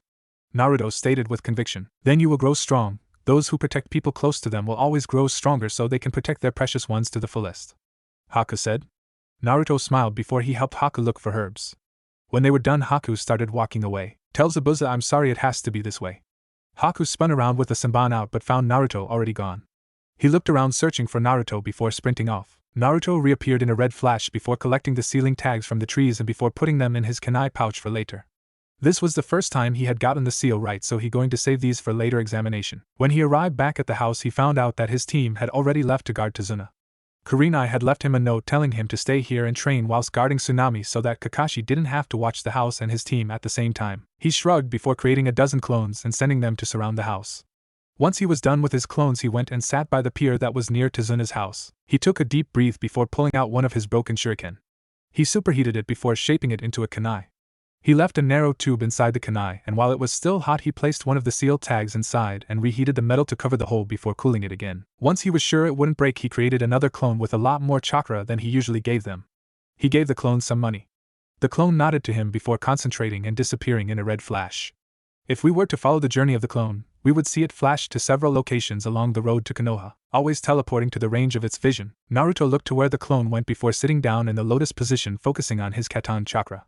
He built up Katan chakra into his palm before small sparks started to flicker around his fingers. He kept building the chakra until flames were resting above each finger. He concentrated and made the flames move slowly around the fingers, spiraling into his palm. Once in his palm, the flames spread outward, coating his entire hand without burning it. He smirked before charging forward and slammed his fist into a tree. At first all that was there was a scorch mark, but slowly the mark started to turn red before the entire tree started to burn from the inside out. Slowly the tree collapsed in on itself, turning into a pile of burning splinters. That night, when Team 8 returned from the bridge, Naruto greeted them at the door. Hey guys, what took you so long? His team just looked at him before walking off to different parts of the house to pursue their own personal interests. Hinata and Naruto went outside and sat on the roof. Hinata couldn't figure out why Naruto seemed to be fidgeting and blushing. She figured it out when he pulled out a necklace. It was a small kunai on a silver chain. I made it today while training. I sent a clone to get the chain from home. It's a beacon. If you channel chakra into it when you're in danger, I'll be there in a flash. Naruto explained. Hinata clutched it to her chest before putting it around her neck. Thank you, Naruto-kun, she said as she leaned over and kissed him on the cheek. He blushed and leant back until he was lying down on the roof. Hinata joined him, laying her head on his chest. End of the week. Naruto woke up and looked around. His team was gone, and judging by the lack of shinobi-sized chakra signatures nearby, he guessed that Team 7 was gone too. He shrugged before pulling on his gear. Crash. Naruto jumped and pushed his chakra into the air around him. He was feeling for people near him who didn't possess enough chakra to track by shinobi standards. He immediately recognized Tsunami and Inari, but there were two unknown people in the other room. Concentrating for a second, he found one of the sealing tags he had placed around the house, sending out some chakra to activate the beacon in the seal. Once activated, he felt the pull at his chakra, signifying that the way was clear for him to teleport. As one of the thugs was going to slice Inari with his sword, he was blocked by a katana that had appeared in a flash of red. His vision cleared to reveal Naruto holding back his larger sword with only one hand on his katana. He yawned before a second katana shot out of his other sleeve and sliced the thug's ankles, causing him to fall to the floor howling in pain. He turned to see the other thug holding his sword to Tsunami's throat. Take one step and I slash her throat, he called out.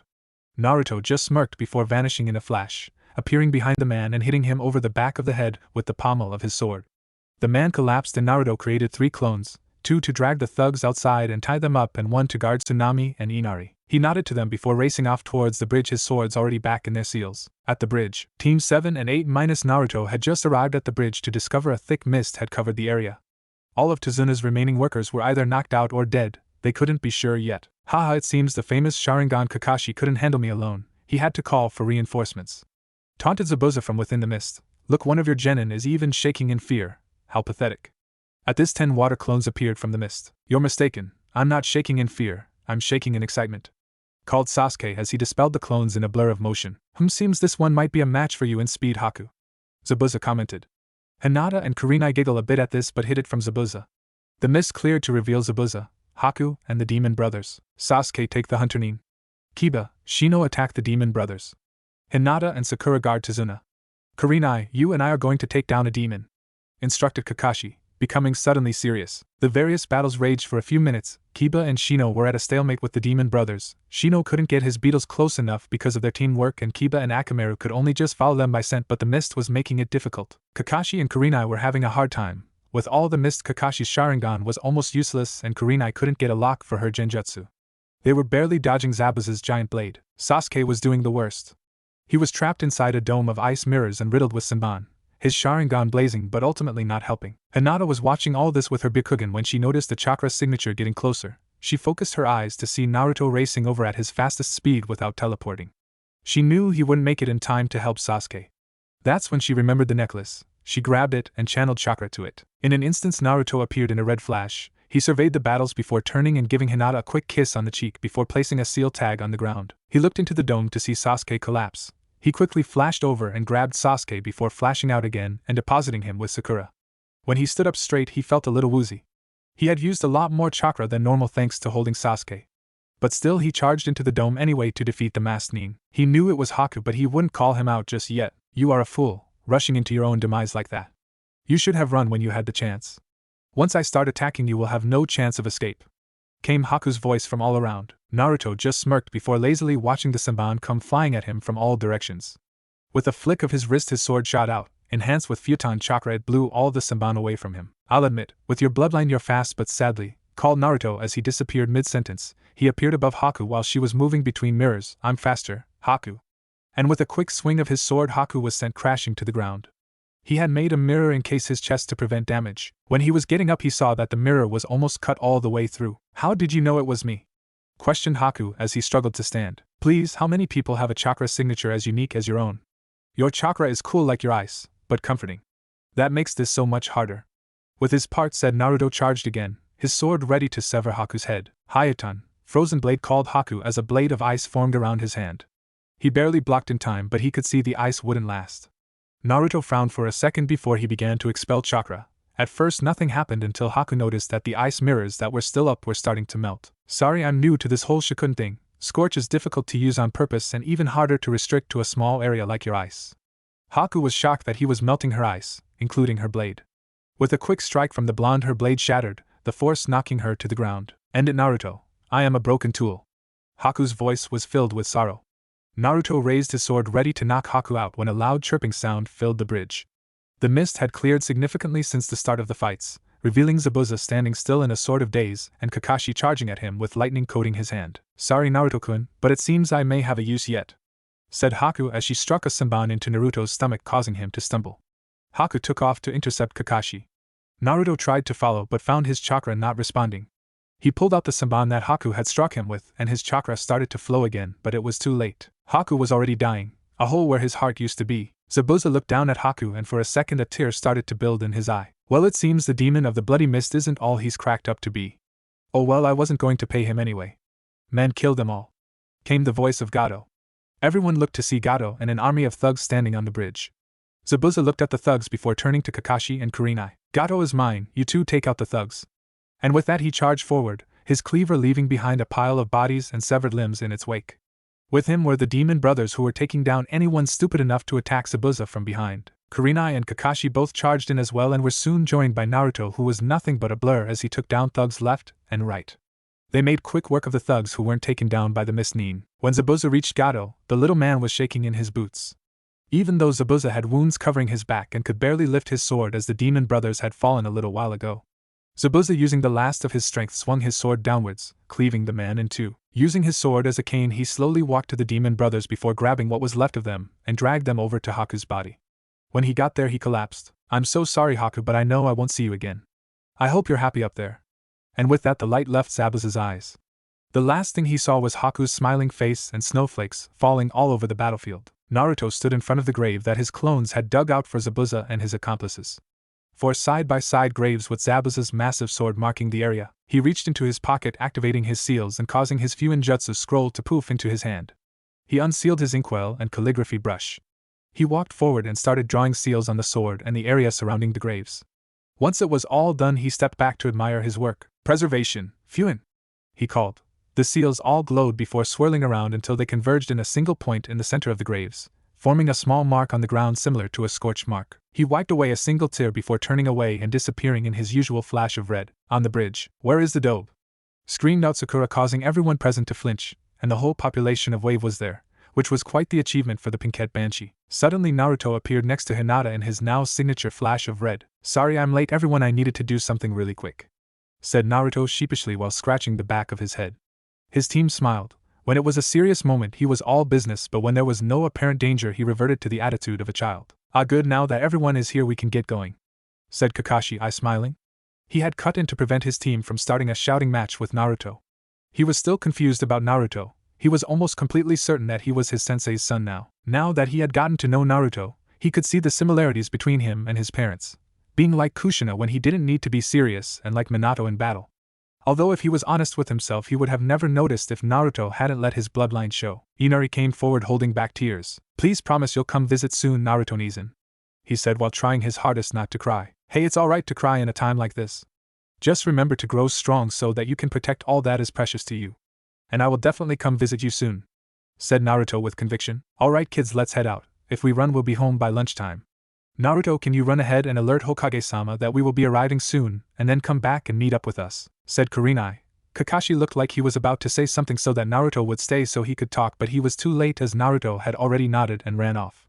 He sighed in defeat before heading out himself, the rest of the Konoha ninja following behind. As Naruto ran he pushed his futon chakra to the limit.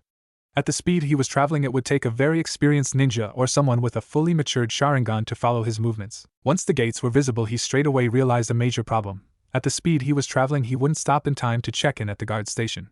Thinking quickly he performed a few hand seals. Futon, Gale Wind Palm he called as he aimed his palm at his feet. The resulting blast of air sent him flying straight up.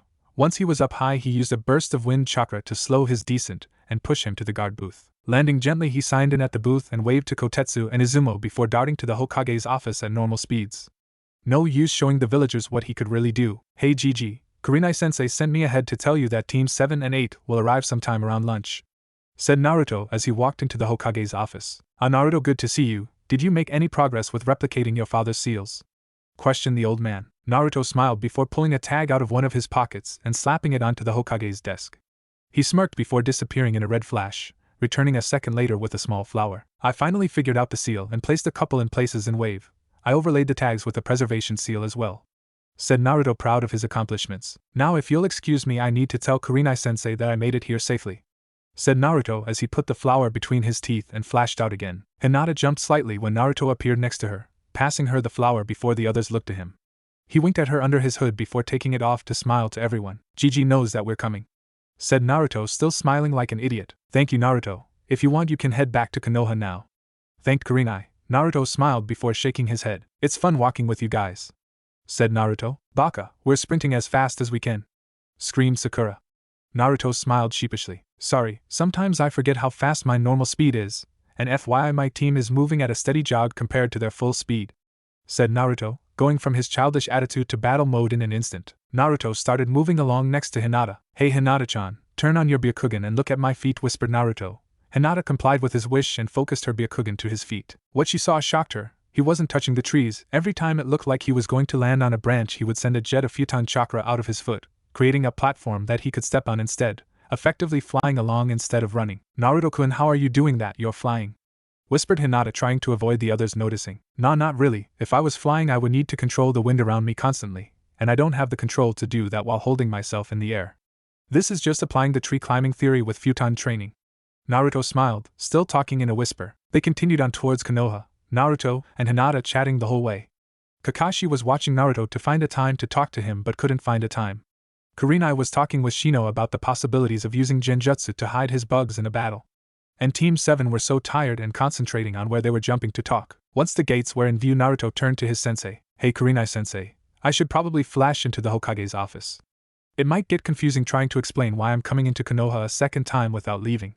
Kurenai nodded and Naruto flashed away to the Hokage's office. Upon arrival in the Hokage's office, Sarutobi fumbled for a second before putting his little orange book away. Gigi, you shouldn't read that kind of thing when there are children around, Naruto admonished his grandfather figure. Sarutobi smiled before poking his tongue out at Naruto and started smoking his pipe. A few minutes later the rest of the ninja from the Wave mission turned up. Ah, good to see you all. Now Kakashi and Kurenai, you can stay. The rest of you can go, smiled the Hokage. Naruto cheered and darted off. The rest of the Genin sweat dropped before following him out. The Hokage's smile vanished as he looked at the Jonin before him. Now report, ordered the Hokage. Kakashi and Kurenai went on to report what had happened in Wave. When they were done, Kakashi asked a question. Hokage-sama, why didn't you tell me Sensei's son was still alive? Kurenai looked confused. Kakashi was trained by the Yondaime, but he didn't have a child. The son of the Yellow Fly Ash, thought Kurenai. Oh Kami, Naruto is the son of the Honorable Fourth, exclaimed Kurenai. Sarutobi glared at Kakashi. Thank you, Kakashi. Naruto didn't want anyone to know until he made Chunin, and you go and blurted out without asking if Kurenai knew yet. Well, seeing as the secret is out, I may as well say that Naruto is the clan heir to the once great Namikaze and Uzumaki clans, inheriting the Namikaze bloodline and apparently the Uzumaki bloodline as well, according to Kurenai, explained the Hokage. Kurenai just stared dumbstruck. The Hokage sighed. It was going to be a long night. A week later, Team 8 was standing in their usual training ground, waiting for Kurenai to show up. Naruto and Hinata were lying down side by side holding hands. When in public they acted like friends and teammates, but when in the privacy of their team meetings and anything where their team were the only ones present, they openly acted like a couple. Shino had guessed it after seeing how they had acted in Wave, and Kurenai had already known somehow. They weren't ready to go public with their relationship. Hinata's father would destroy Naruto. Naruto didn't want to face an enraged Hayashi Hyuga. Heck, he didn't want to fight Hayashi Hyuga at all, so they kept it a secret to all but their team and the Hokage. But the Hokage seemed to know everything going on in the village anyway. After the Hokage had explained Naruto's heritage to Kurenai, she had talked to Naruto, and he had told his teammates. They didn't care who his parents were. It didn't change the Naruto they knew. He had smiled when Shino had said that, and blushed when Hinata had kissed him on the cheek. After waiting for a few minutes, Kurenai walked into the training ground. Good, you're all here.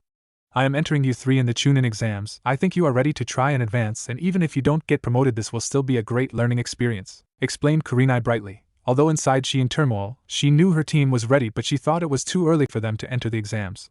But with the exams being held in Konoha this time round, they would have the highest chance of making it to the finals and have a better chance at promotion. She handed each Genin a form before saying, now you don't need to take the exam. I won't mind if you back out.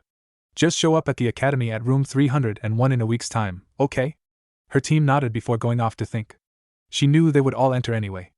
Naruto was too headstrong not to, and Hinata always gained more confidence when Naruto was around. Shino knew his capabilities and he was around Chunin level anyway, so his own logic would drive him to participate. She smiled lightly and walked away, happy that her team had the highest chance of promotion out of the rookie groups.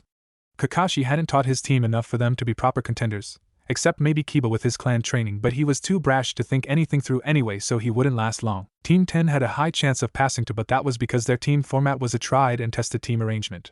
The Ino Shikacho trio were devastating together, and hopefully their children was just as good, but their individual habits made their chance at promotion go down a bit as well. She shrugged before heading home for some well-deserved Ika time with Naruto and Hinata. As Naruto and Hinata were walking down the street, a box with eye holes that had been painted like a rock. Hinata giggled and Naruto sighed. Konohamaru, rocks aren't square. How many times do I need to tell you? Head, you're good boss, just what I expect from my rival, called out Konohamaru as the box exploded into smoke. 3 different sets of coughing were heard. Udan, you use too much cough gunpowder, called out a female voice. When the smoke cleared, it revealed 3 small kids wearing trench coats that looked a lot like Naruto's. Who are these cuties, Naruto-kun? Questioned Hinata. Hi, I'm Moegi, the sassiest kunoichi in the academy, called out the girl. I'm Udan, I like math, said a boy wearing glasses with a large glob hanging from his nose. And I'm Konohamaru, the future Hokage, yelled out Konohamaru. Hey boss, you promised to play ninja with us, pouted Konohamaru. Hinata giggled. A ninja who plays ninja, that's so adorable, Naruto-kun. Hinata giggled out. Hey boss, is she your, started Konohamaru, wiggling his pinky finger, girlfriend? Yes, she is. But keep quiet, it's a secret. Her father would kick my ass if he knew, whispered Naruto. A cheeky grin spread its way across Konohamaru's face. Wow boss, you are such a wimp. How hard could it be to face an old man? Teased Konohamaru, completely disregarding his failed assassination attempts on his grandfather. A deathly aura surrounded Naruto as he cracked his knuckles and took a step forward. Konohamaru, seeing the aura, turned and sprinted away laughing. Naruto gave chase until Konohamaru ran around a corner, and a loud thud was heard. Naruto and Hinata raced around the corner to see Konohamaru lifted off the ground by his shirt. Apologize now, Gaki, or I'll have to teach you a lesson, threatened the strange boy in a cat suit. Kankura, put the kid down. We haven't even started the exams and you're causing us trouble, stated a blonde girl behind Kankuru. Don't worry, Tamari, it's just one punk kid. No one will miss him, said Kankuru. I think his grandfather might. The Hokage may be old, but he remembers his grandson just fine, called out Naruto in his serious mode. Kankuru dropped Konohamaru like he was made of acid. The boy ran and hid behind Hinata. Now if you two and your teammate in the tree don't want to be kicked out of the exams, then you should go back to your hotel. The two Suna Genin tensed when he said teammate. They turned to see Gaara hanging upside down in a tree off to the side of the road. Kankura, you are a disgrace to our village. Step out of line again and I'll kill you, said Gaara in a monotone. Kankuru and Temari nodded before Gaara appeared next to them in a sand body flicker. They started to walk away before Gaara turned around. Who are you? He questioned Naruto. Isn't it polite to give your own name first? Replied Naruto. I am Gaara of the desert. He drawled. Boring. I am Naruto Uzumaki, future Hokage of Konoha. Yelled Naruto, switching back to childish. Mother will enjoy your blood, stated Gaara with some form of sick satisfaction. And with that the Suna team walked off. Naruto turned to Hinata and made a crazy gesture with his hand. Hinata had to stifle a giggle. Konohamaru fake retched before running off to play ninja with his friends. Naruto and Hinata laughed a bit before walking home together. If anyone asked why Naruto was walking towards the clan compounds, he could say he was walking Hinata home. Teammate all arrived at the academy at the same time. They looked to each other and nodded. Hinata, can you tell me where the most people are inside right now? Asked Naruto. Hinata nodded before activating her Byakugan. They seemed to be on the second floor, surrounding a genjutsu, informed Hinata. Then it would be logical for us to avoid the second floor altogether, droned out Shino. The others nodded before they all jumped up onto the wall and ran to an open window on the third floor. When they reached the door marked 301, they saw Kurenai waiting for them. Good, you all showed up. If one of you hadn't, then I wouldn't have been allowed to let you in. But that isn't the case, so go in and face the first portion of the Chunin selection exams, said Kurenai as she disappeared in a classic body flicker. Her team looked at each other before Naruto pushed the door open. As soon as they stepped through the door, they were bombarded with killing intent. They didn't even flinch. After being on a battlefield with Zabuza, killing intent of this level didn't affect them. Naruto shrugged before leaning against a wall, his team following him. They waited as the rest of the rookie teams showed up. When Team 7 showed up, Sasuke sent a glare at Naruto. He was covered in bruises and his eyes kept flickering from his normal black to Sharingan red. Before he could do anything, he was jumped on by a blur of blonde hair.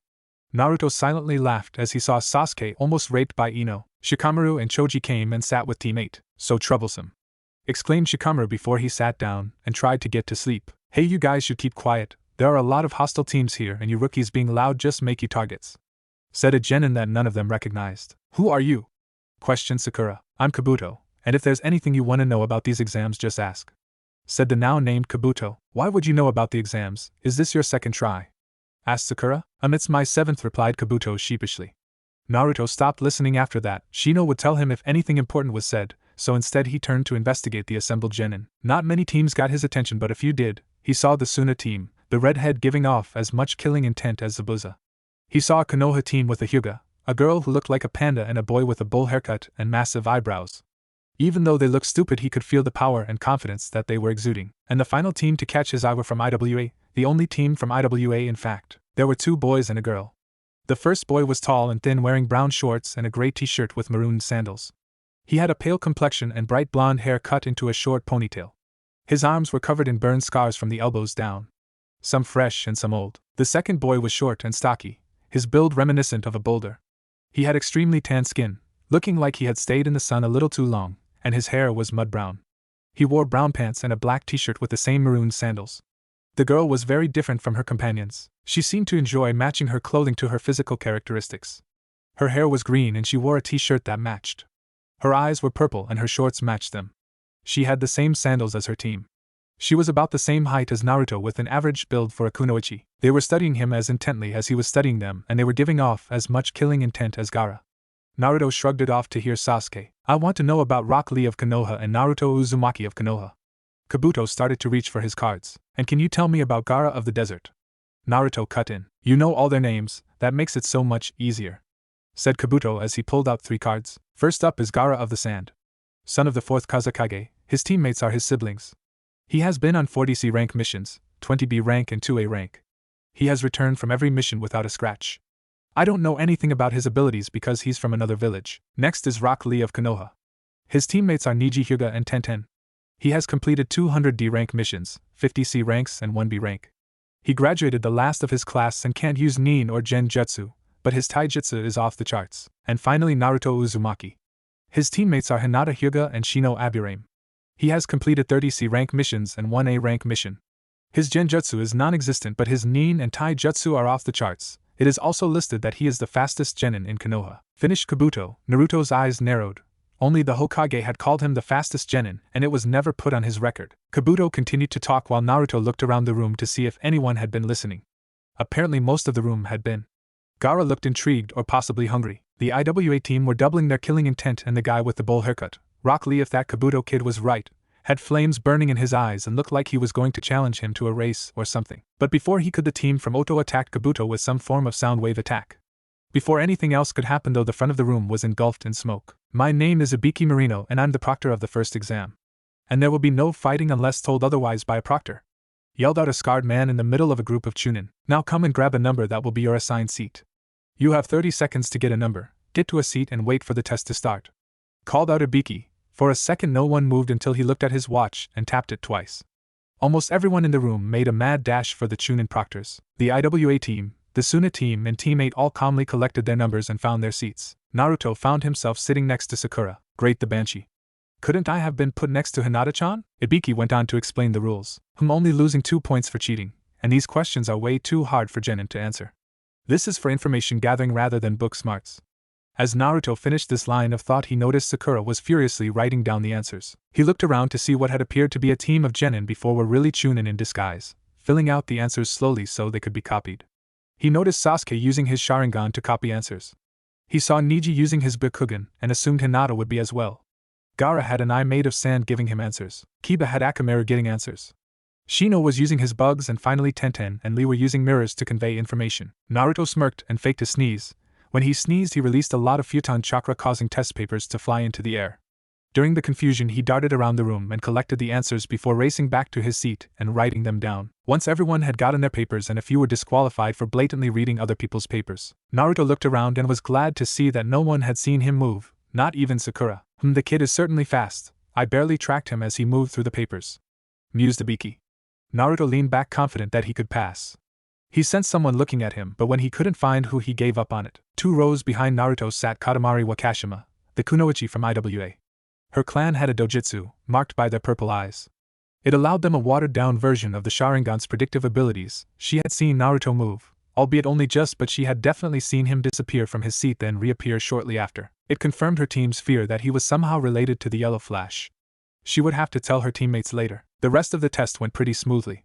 Kankura had gone to the toilet near the end and had come back just in time for the final question. Ah, good. Did you have fun playing with your dolls? Asked Ibiki, making Kankura sweat. Now time for the final question. We have a few new rules for this one. You don't have to answer the question. If you don't want to answer the question, then you fail. Why would we quit then?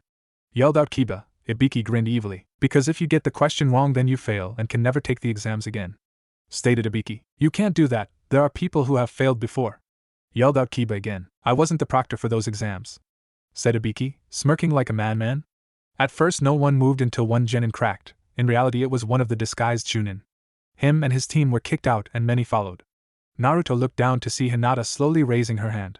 He raised his hand and slammed it onto the table. I don't care if you stop me from becoming Chunin. To become Hokage is my dream, and nothing says that I have to be a certain rank before I can achieve my dream.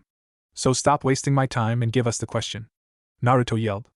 Ibiki looked around the room and saw looks of determination on everyone present. Well then, if none of you are going to quit, then you all pass the first exam, stated Ibiki calmly. What about the 10th question?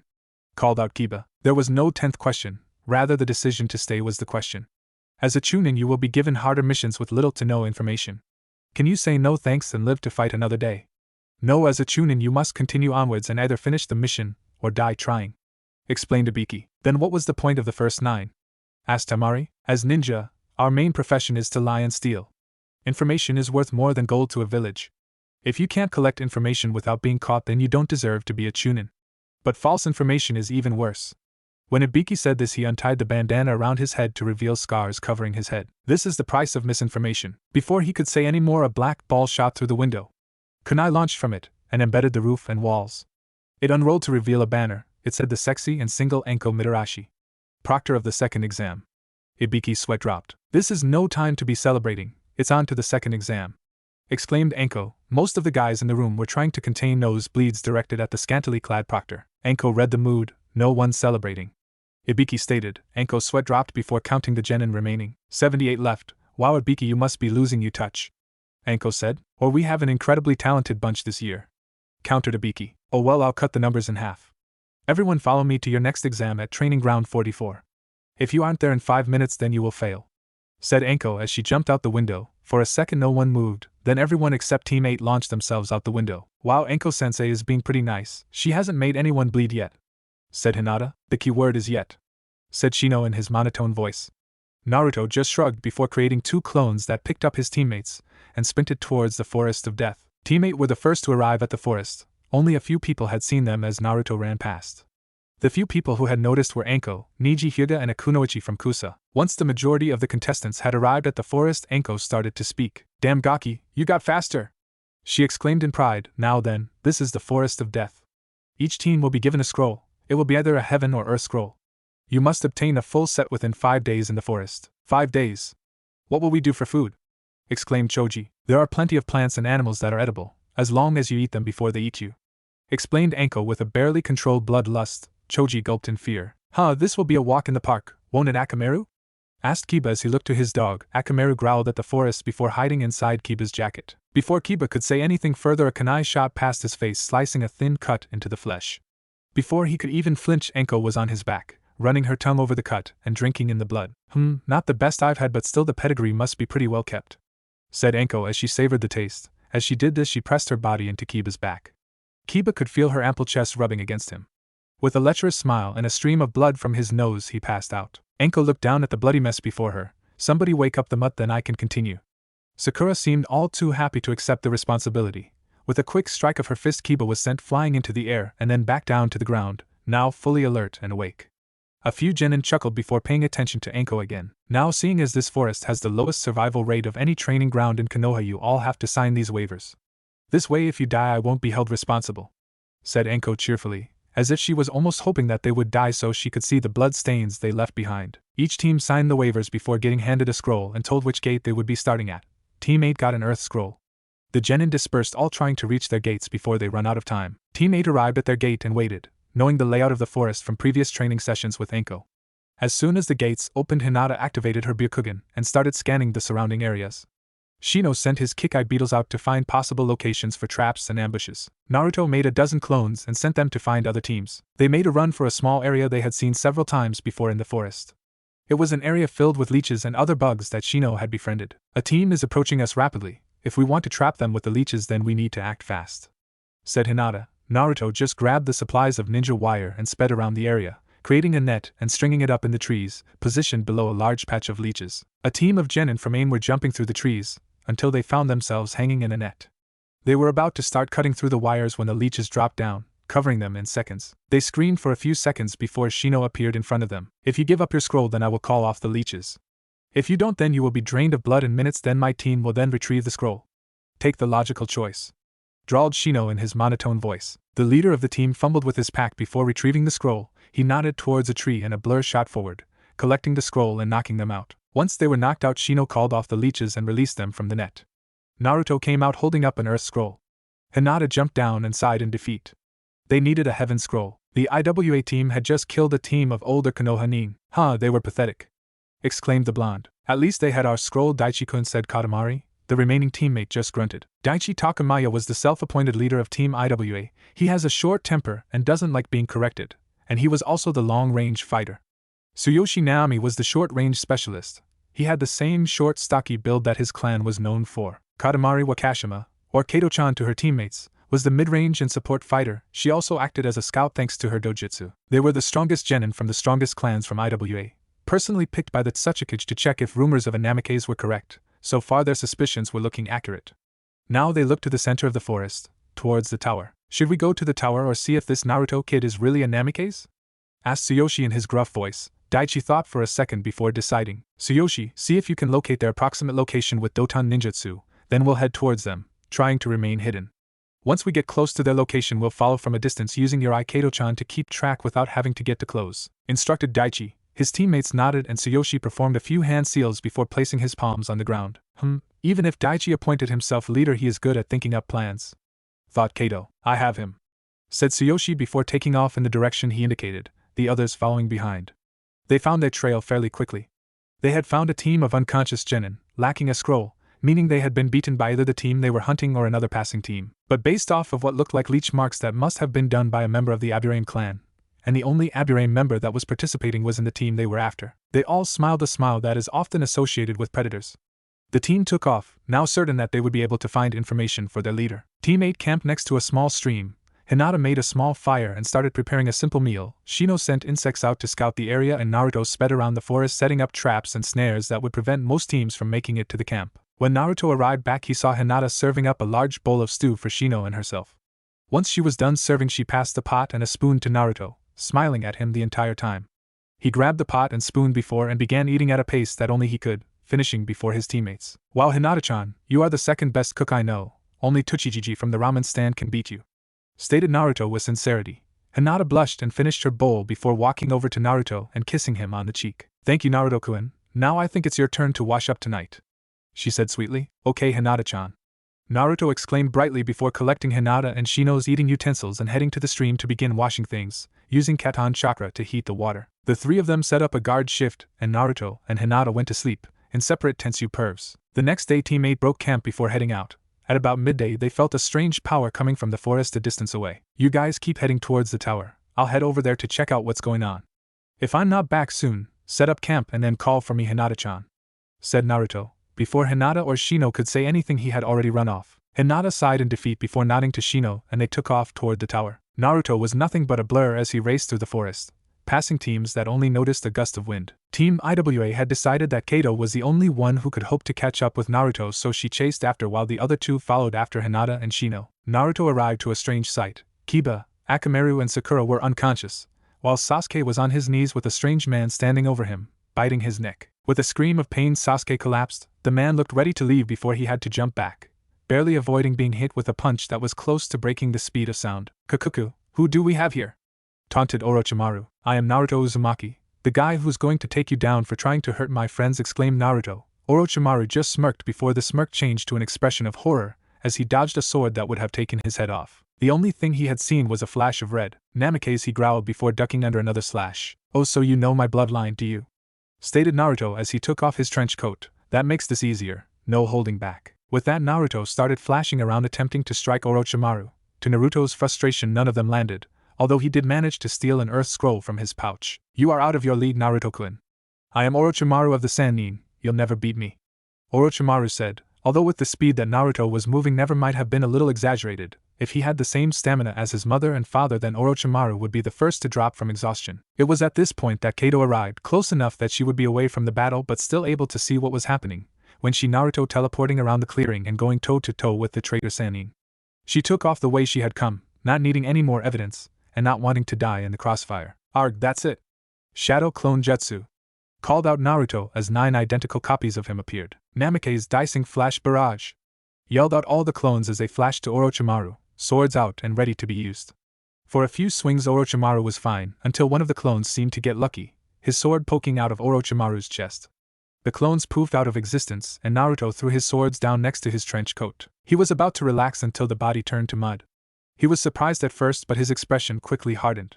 He spun around to see several head-sized fireballs impacting his chest. With a quick burst of Futon chakra, the fire was put out, but his shirt was already burnt and his skin singed, the damage to his skin already healing. He growled before looking to where the fireballs had originated from. He was about to flash over when he felt a burning sensation in his arm. He looked down to see Orochimaru's neck extended to impossible lengths, his teeth embedded into his arm. A black mark staring to form. Orochimaru pulled his head back and before disappearing into the ground. "You shall be an interesting test subject, Naruto," stated Orochimaru as his presence disappeared from the area. Naruto looked to his arm to a strange black mark starting to form. He shrugged. Hinata would check it out with her Byakugan later. He picked up his trench coat and resealed his swords before walking over to Sakura and waking her, none too gently I might add. As soon as she woke up, she raced over to Sasuke and started to check him over. Naruto was going to say something until he felt a pull on his mind, signifying that someone was calling him, and seeing as only 2 people currently had a seal to call him, Hinata and the Hokage, it must have been Hinata. He vanished in a red flash, startling Sakura. He appeared in the middle of a clearing, his team's camp already set up, Hinata and Shino looking at him expectantly. Naruto sighed before explaining what happened and went to sit down. Before he could though, Hinata pulled his trench coat off and revealed his shirtless form. She blushed a bit before looking at the black marking on Naruto's arm. From his right shoulder down to his elbow was an intricate tribal tattoo, based around 3 spirals in the middle. Hinata looked at it with her Byakugan and saw a dark chakra that was slowly draining out of his system thanks to his bloodlines. She told him what he saw and he smiled before kissing her forehead. "See, nothing to worry about, my Heim," said Naruto, causing Hinata to blush bright red. He had never called her his princess. Once Hinata had calmed down from Naruto calling her a princess, Team 8 prepared to leave. With both scrolls there was nothing stopping them from making a dash for the tower. With shadow clones carrying Hinata and Shino they could make it to the tower in less than a minute. Until now there had been no point without the scrolls. But after facing Orochimaru, Naruto wanted to be out of the forest as fast as possible. Upon arrival at the tower, Naruto let his teammates down before dispelling his clones. He watched Hinata as they walked into the tower. He didn't know why he had called her a princess, but he felt that it fit. He didn't realize that Hinata and Shino were talking until they told him to open the scrolls. This snapped him out of his daze. He smiled sheepishly as he pulled out the scrolls and unrolled them on the floor. Inside were a lot of seals. It Naruto a second to realize it was some form of summoning. He had seen them in his father's Fuinjutsu books. In a poof of smoke, Irika appeared. "Hey guys, congratulations.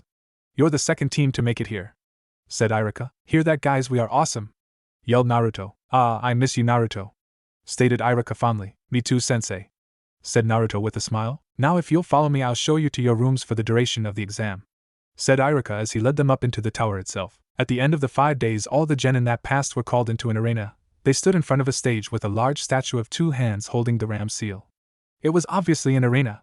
A viewing deck ringed the entire room. "Congratulations to all of you have passed the second stage of the Chunin selection exams," came the booming voice of the Hokage. The Hokage went on to explain how the exams were a replacement for war and helped maintain peace in the elemental nations. He was about to explain that they needed a preliminary fight but was interrupted. "Excuse me, Hokage-sama, cough, but may I explain this next part?" asked the newcomer. "Of course, Hai-kun," said the Hokage smiling. Hate smiled in response before turning to the genin. "Hello, I am Hate Gecko, proctor of the third exam. The third exam is a tournament in 1 month time. Sadly, there are too many of you for it," explained Hate. "This guy should be in a hospital, not on active duty," thought Naruto and a few others around the room. "What do you mean too many?" asked Ino. "A lot of important people come to see these fights. They only want to see the best of the best and can't stay for a long time, so we tried to keep the fights to single digits. So we will have a preliminary round right now. If any of you think you can't fight, then raise your hand now. Don't worry about your teammates. Everything is single from now on," explained Hate. Kabuto raised his hand. "I don't think I can fight properly. I can't hear anything out of my left ear," said Kabuto. Hate acknowledged him and signaled to a Chunin to escort him from the room and out of the forest. "Now then, the fights are random, and will match you with anyone," explained Hate as a panel on the wall slid away to reveal a screen. "The first fight will be," started Hate as names started to flash on the screen, settling on Sasuke Uchiha vs. Yoro Akado. "Everyone except the 2 fighters go up to the viewing platform," instructed Hate. The fight should have been quick with Sasuke using the Sharingan, but for some reason whenever he used chakra he would grab his neck. Yoro made things harder by absorbing Sasuke's chakra through touch. Sasuke won the fight using taijutsu moves that were clearly not his own. When the fight was over, Kakashi grabbed Sasuke and body flickered out of the room. Tenten vs. Temari of the Desert. Tenten had started strong with her impressive use of ninja tools but was blocked easily by Temari's use of Futon ninjutsu. Tenten had pulled out her trump card with her twin rising dragons, which was a literal shower of steel. Sadly, Temari stopped it again. She then used a jutsu to launch Tenten into the air before she dropped, landing on top of Temari's battle fan with a sickening crunch. Tenten was carried out on a stretcher. Her sensei and his chibi known as Lee watched with concern. Kiba Inuzuka vs.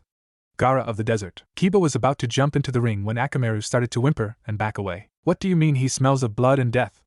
questioned Kiba. Akamaru just barked a few times. Kiba paled. "Proctor, we forfeit," yelled Kiba in fear. The proctor nodded and Gaara looked at Kiba enraged but went and stood back with his siblings and sensei, who all moved away a little. Sakura Haruno vs. Ino Yamanaka. This fight, while showing potential in the girls, was recorded as the worst fight in the exam's history. The girls spent most of the fight arguing over past grudges and Sasuke. It ended with a double knockout. The girls' senseis shook their heads in shame as they carried them up to the rest of the genin. Shino Aburame vs. Misumi Tsurugi. Shino and Misumi stood across from each other, Shino remaining impassive as he observed his opponent. "You should just give up before I kill you," said Misumi. "Begin!" shouted Hate when it became obvious that Shino wasn't going to reply. Misumi instantly shot forward and stretched his limbs out to wrap Shino up, his arms firmly around Shino's neck. "Forfeit or I'll snap your neck," said Misumi with conviction. No response. Oh well. And with that he snapped Shino's neck, or at least that's what he thought. He was quickly brought out of this misconception when he found the body he was holding turn into bugs, which quickly latched onto him and started draining his chakra. Soon he looked like a pile of stretched rubber, unable to control his limbs anymore. He was carried out on several stretchers to make sure nothing fell on the floor and get stepped on. Winner Shino Abirayam called out hate. Shino nodded to the proctor before rejoining his team on the platform. Kankuro of the Desert vs. Tsuyoshi Naomi. The two squared stood apart, Kankuro smiling smugly and Tsuyoshi hardened his face, looking like some sort of statue. Hate looked between the two of them before raising his hand. Begin, he called as he dropped his hand. Tsuyoshi flew a short sequence of hand seals and started to speed across the ground. The rocks beneath him were pushing him along. When he got in close, he swung his fist forward in a devastating punch that resembled one of Tsunade's punches. Instead of the sound of breaking bones and the sight of blood, creaking wood could be heard and a cracking as what looked like Kankuro cracked apart to reveal a puppet. The bundle on the puppet's back split open to reveal the real Kankuro. "Phew, glad that wasn't me," said Kankuro as he prepared Crow the puppet. "Don't worry, I will remedy that mistake," said Tsuyoshi in his gruff manner. Before Tsuyoshi could take a step, the puppet opened its mouth and several small compartments. I want to keep my bones in good condition, thanks," said Kankuro as he twitched his fingers and made the puppet start firing needles dripping with poison. Tsuyoshi dodged as many as he could while doing hand seals. When he was done, he slapped his hands onto the ground. Rocks shot up around him and wrapped him in an armor. "Doton, rock armor jutsu," he yelled as the remaining needles hit the rocks and bounced off. Kankuro could only watch as Tsuyoshi smashed his puppet with one punch before running straight for him. He tried to use the disconnected parts of Crow, but they bounced off of the still active rock armor. Before he could dodge, he was hit with a powerful punch, feeling his ribs crack and break. He collapsed with a spray of blood from his mouth. "Winner Tsuyoshi Naomi," announced Hate as medics carried Kankuro off. Tsuyoshi calmly walked back to his team. Shikamaru Nara vs. Katamari Wakashima. Shikamaru looked across at the girl he was supposed to fight. "Troublesome," he muttered as the fight began. He had to dodge quickly as the girl started to throw kunai and shuriken rapidly. Her aim was too accurate. "Her eyes are glowing with chakra. She must have a dojutsu that predicts movement," analyzed Shikamaru in thought, instantly coming up with plans to take her out. "Perfect, he'll land right on the exploding tag I placed with one of my early kunai throws," thought Kato victoriously. "Perfect, the tag will cause enough of a smoke screen," thought Shikamaru. He landed on the tag, which promptly detonated, smoke and dust covering the arena. Kato started to laugh until she realized she couldn't move. She looked down to see a shadow connected to her own coming from the side. She felt her body move against its own will to turn her head to follow the shadow. At the end of the shadow was Shikamaru. His head turned the same as hers. Shadow possession success, drawled Shikamaru as he looked to her the ground next to Kato. He bent down and mimicked grabbing something. Kato, following his movements, grabbed the kunai. "I suggest forfeiting before I make you start hurting yourself," said Shikamaru as he slid the point of the kunai across her other palm, causing blood to start to pool in her hand. "Proctor, I surrender," she said as she bit down the anger at being beaten by a leaf shinobi. "Winner Shikamaru Nara," yelled Hate. Naruto Uzumaki vs. Rock Lee. "Yash, now I can defend my title as fastest genin," yelled Lee excitedly. Lee then started whispering to his sensei and writing notes in a small book. Naruto wasn't paying attention as he was already waiting in the arena. 1 second he had been in the observation area and then he had been on the floor. "Yash, Naruto-kun, you have already started beating me in speed," yelled Lee, still as excited as ever. "Well, if you want a battle of speed, let's see what you've got," said Naruto as he extended his arm and used the come gesture. Lee smiled brightly, a flash literally sparkling off of his teeth. Then he was gone, a blur of green that launched forward and slammed to a stop on the other side of the arena. "Well, you are fast, Lee, but compared to me you're moving in slow motion," taunted Naruto. "Yash, you truly are a great opponent, Naruto-kun," yelled Lee as he shot forward again. Naruto dodged each attack as they came. "Lee, take them off," yelled Lee's sensei Might Guy. "Are you sure, Guy-sensei?" asked Lee. His only response was a thumbs up and a smile, also known as the nice guy pose. Lee smiled back before jumping back and landing on the top of the hands. He pulled down his leg warmers and revealed weights strapped to each ankle. He took them off and held them up. "What difference are a few pounds going to make?" questioned Tamari, not believing that he would gain any advantage now. She was shocked when the weights made large craters in the ground, enough to shake the building foundations. I can move so freely now," called out Lee as he disappeared again. Naruto brought up a block at the last second. "Seems I'll have to take you seriously then," stated Naruto as both boys disappeared into blurs. Most of the people present could only hear the sounds of flesh colliding. Kato could make out most of what was happening from where she sat with a bandaged hand. The Hyugas present could see the trail of chakra left in Naruto's wake, but that was it. The experienced Jonin and the Hokage could watch the fight fairly well. Suddenly a crash resounded around the arena as Lee smashed into a wall, his visible skin covered in bruises. Naruto seemed no worse for wear. "I'm sorry, Guy-sensei, but I must protect my ninja way," thought Lee as he opened the first gate. "Gate of opening, release," yelled Lee as chakra started to swirl around him. "Front lotus," yelled Lee as he attempted to knock Naruto into the air but wasn't fast enough to catch him. "Gate of healing, release." "Gate of life, release," yelled Lee as his skin turned red and his eyes turned white. The chakra around him started to crack the ground he was standing on. "Reverse lotus," screamed Lee as he attacked Naruto with a reckless abandon, his attacks seeming to land every time, eventually knocking Naruto up to the roof. Once he was high enough, Lee started to pummel him again, appearing and disappearing around him, finishing with a devastating heel drop onto Naruto's stomach. Naruto was sent careening toward the ground, a giant cloud of dust exploded everywhere. Lee fell to the ground, barely able to stand as he waited for the dust to clear. When it did, it revealed Naruto standing perfectly fine. The ground wasn't even damaged. "I'm glad I blocked all those hits. If I hadn't, the landing would have been a lot harder to stop," stated Naruto. Lee was at first shocked, then angry that he could be beaten so effortlessly. Then his face changed into one of happiness, albeit also pain. "Yash Naruto-kun, you are truly quite the adversary," he said sedately. "I wish to be your eternal rival if it's not too much to ask." Asked Lee. "Of course, Lee, that was one of my best fights yet," he said while smiling. Lee smiled back before collapsing. "Winner Naruto Uzumaki!" yelled Hate. The observation decks were dumbstruck. They couldn't believe the fight they had just seen, or rather hadn't, and some of the moves Naruto had pulled were missed by the Hokage. Choji Akimichi vs. Daichi Takamaya. Choji had initially refused to fight until Asuma had offered barbecue for lunch. His eyes had started to burn with the fires of a million barbecues. Before the start of the match, Daichi had just smirked. He thought it was going to be an easy win. Unfortunately, he made the mistake of calling Choji fat. Choji in his rage had started to ricochet off the walls in his human boulder form. I was hoping to keep this until the finals, but oh well," said Daichi as what had looked like dark lines on his palms split open to reveal mouths. The lips had been hidden amongst the burns that covered his arms. He reached into his hip pouches and pulled his hands out. The mouths were chewing for a few seconds as Daichi dodged Choji. When the mouths were done, they opened and stuck out their tongues to show small clay spiders. Daichi threw them. They expanded and everyone saw that they weren't perfect. They were slightly lumpy and misshapen, but they did their job, latching onto Choji. "Katsu!" yelled Daichi as the spiders detonated, sending Choji flying across the room. When the smoke cleared, it revealed Choji in a heap on the floor, his eyes swirling. Winner Daichi Takamaya yelled out Hate. Daichi smirked again as he walked back to his teammates. "Will the final two competitors please come down to the floor?" called out Hate. Hinata looked at Neji fearfully. Naruto grabbed her hand and squeezed. "Don't worry, no matter what happens, I believe in you, my Haim," whispered Naruto. Hinata smiled in thanks as she walked down to the arena. "You should give up now, Hinata-sama," Neji said scornfully. Hinata Hyuga vs. Neji Hyuga. Hinata looked up to Naruto, who nodded and smiled. She smiled in response before dropping into the Juken stance. Fine. Have it your way," said Neji as he dropped into the same stance. "Begin!" yelled Hate. Neji didn't waste any time as he shot forward, sending blow after blow at Hinata, who dodged as many as she could while also attempting a few strikes of her own. She even had an opportunity to land a killing blow but didn't. She was unable to harm her cousin. After another minute of exchanging blows, Neji jumped back and looked at the small chakra burns on his arms. They were only a nuisance. They weren't stopping his chakra so he could keep fighting. Sadly for Hinata, she wasn't as lucky. Her arms were now completely useless. She looked to the proctor, then to Naruto. He smiled at her, and that was all she needed. She shakily got up and got ready to fight again. "You should stay down, Hinata-sama," he said scornfully. "You cannot hope to defeat me with your pitiful power. I'm not fighting with my power alone. I carry with me the power of those I love and those who love me back," said Hinata. "That must be a short list," scoffed Neji. "It has the one person who counts," said Hinata as she charged in, swinging with palm strikes and punches that were almost nothing thanks to her chakra being blocked off. Up on the observation stand, Naruto had a tear tracing its way down his cheek. Hinata kept trying to fight but knew it was a losing battle. Neji was growing frustrated with the fight, so during his strikes he aimed one powerful shot to her heart, sending her sliding back and making her cough up blood as she fell to the ground. As Hate was about to call the match, she got back up. "Why do you continue? You cannot possibly win," said Neji.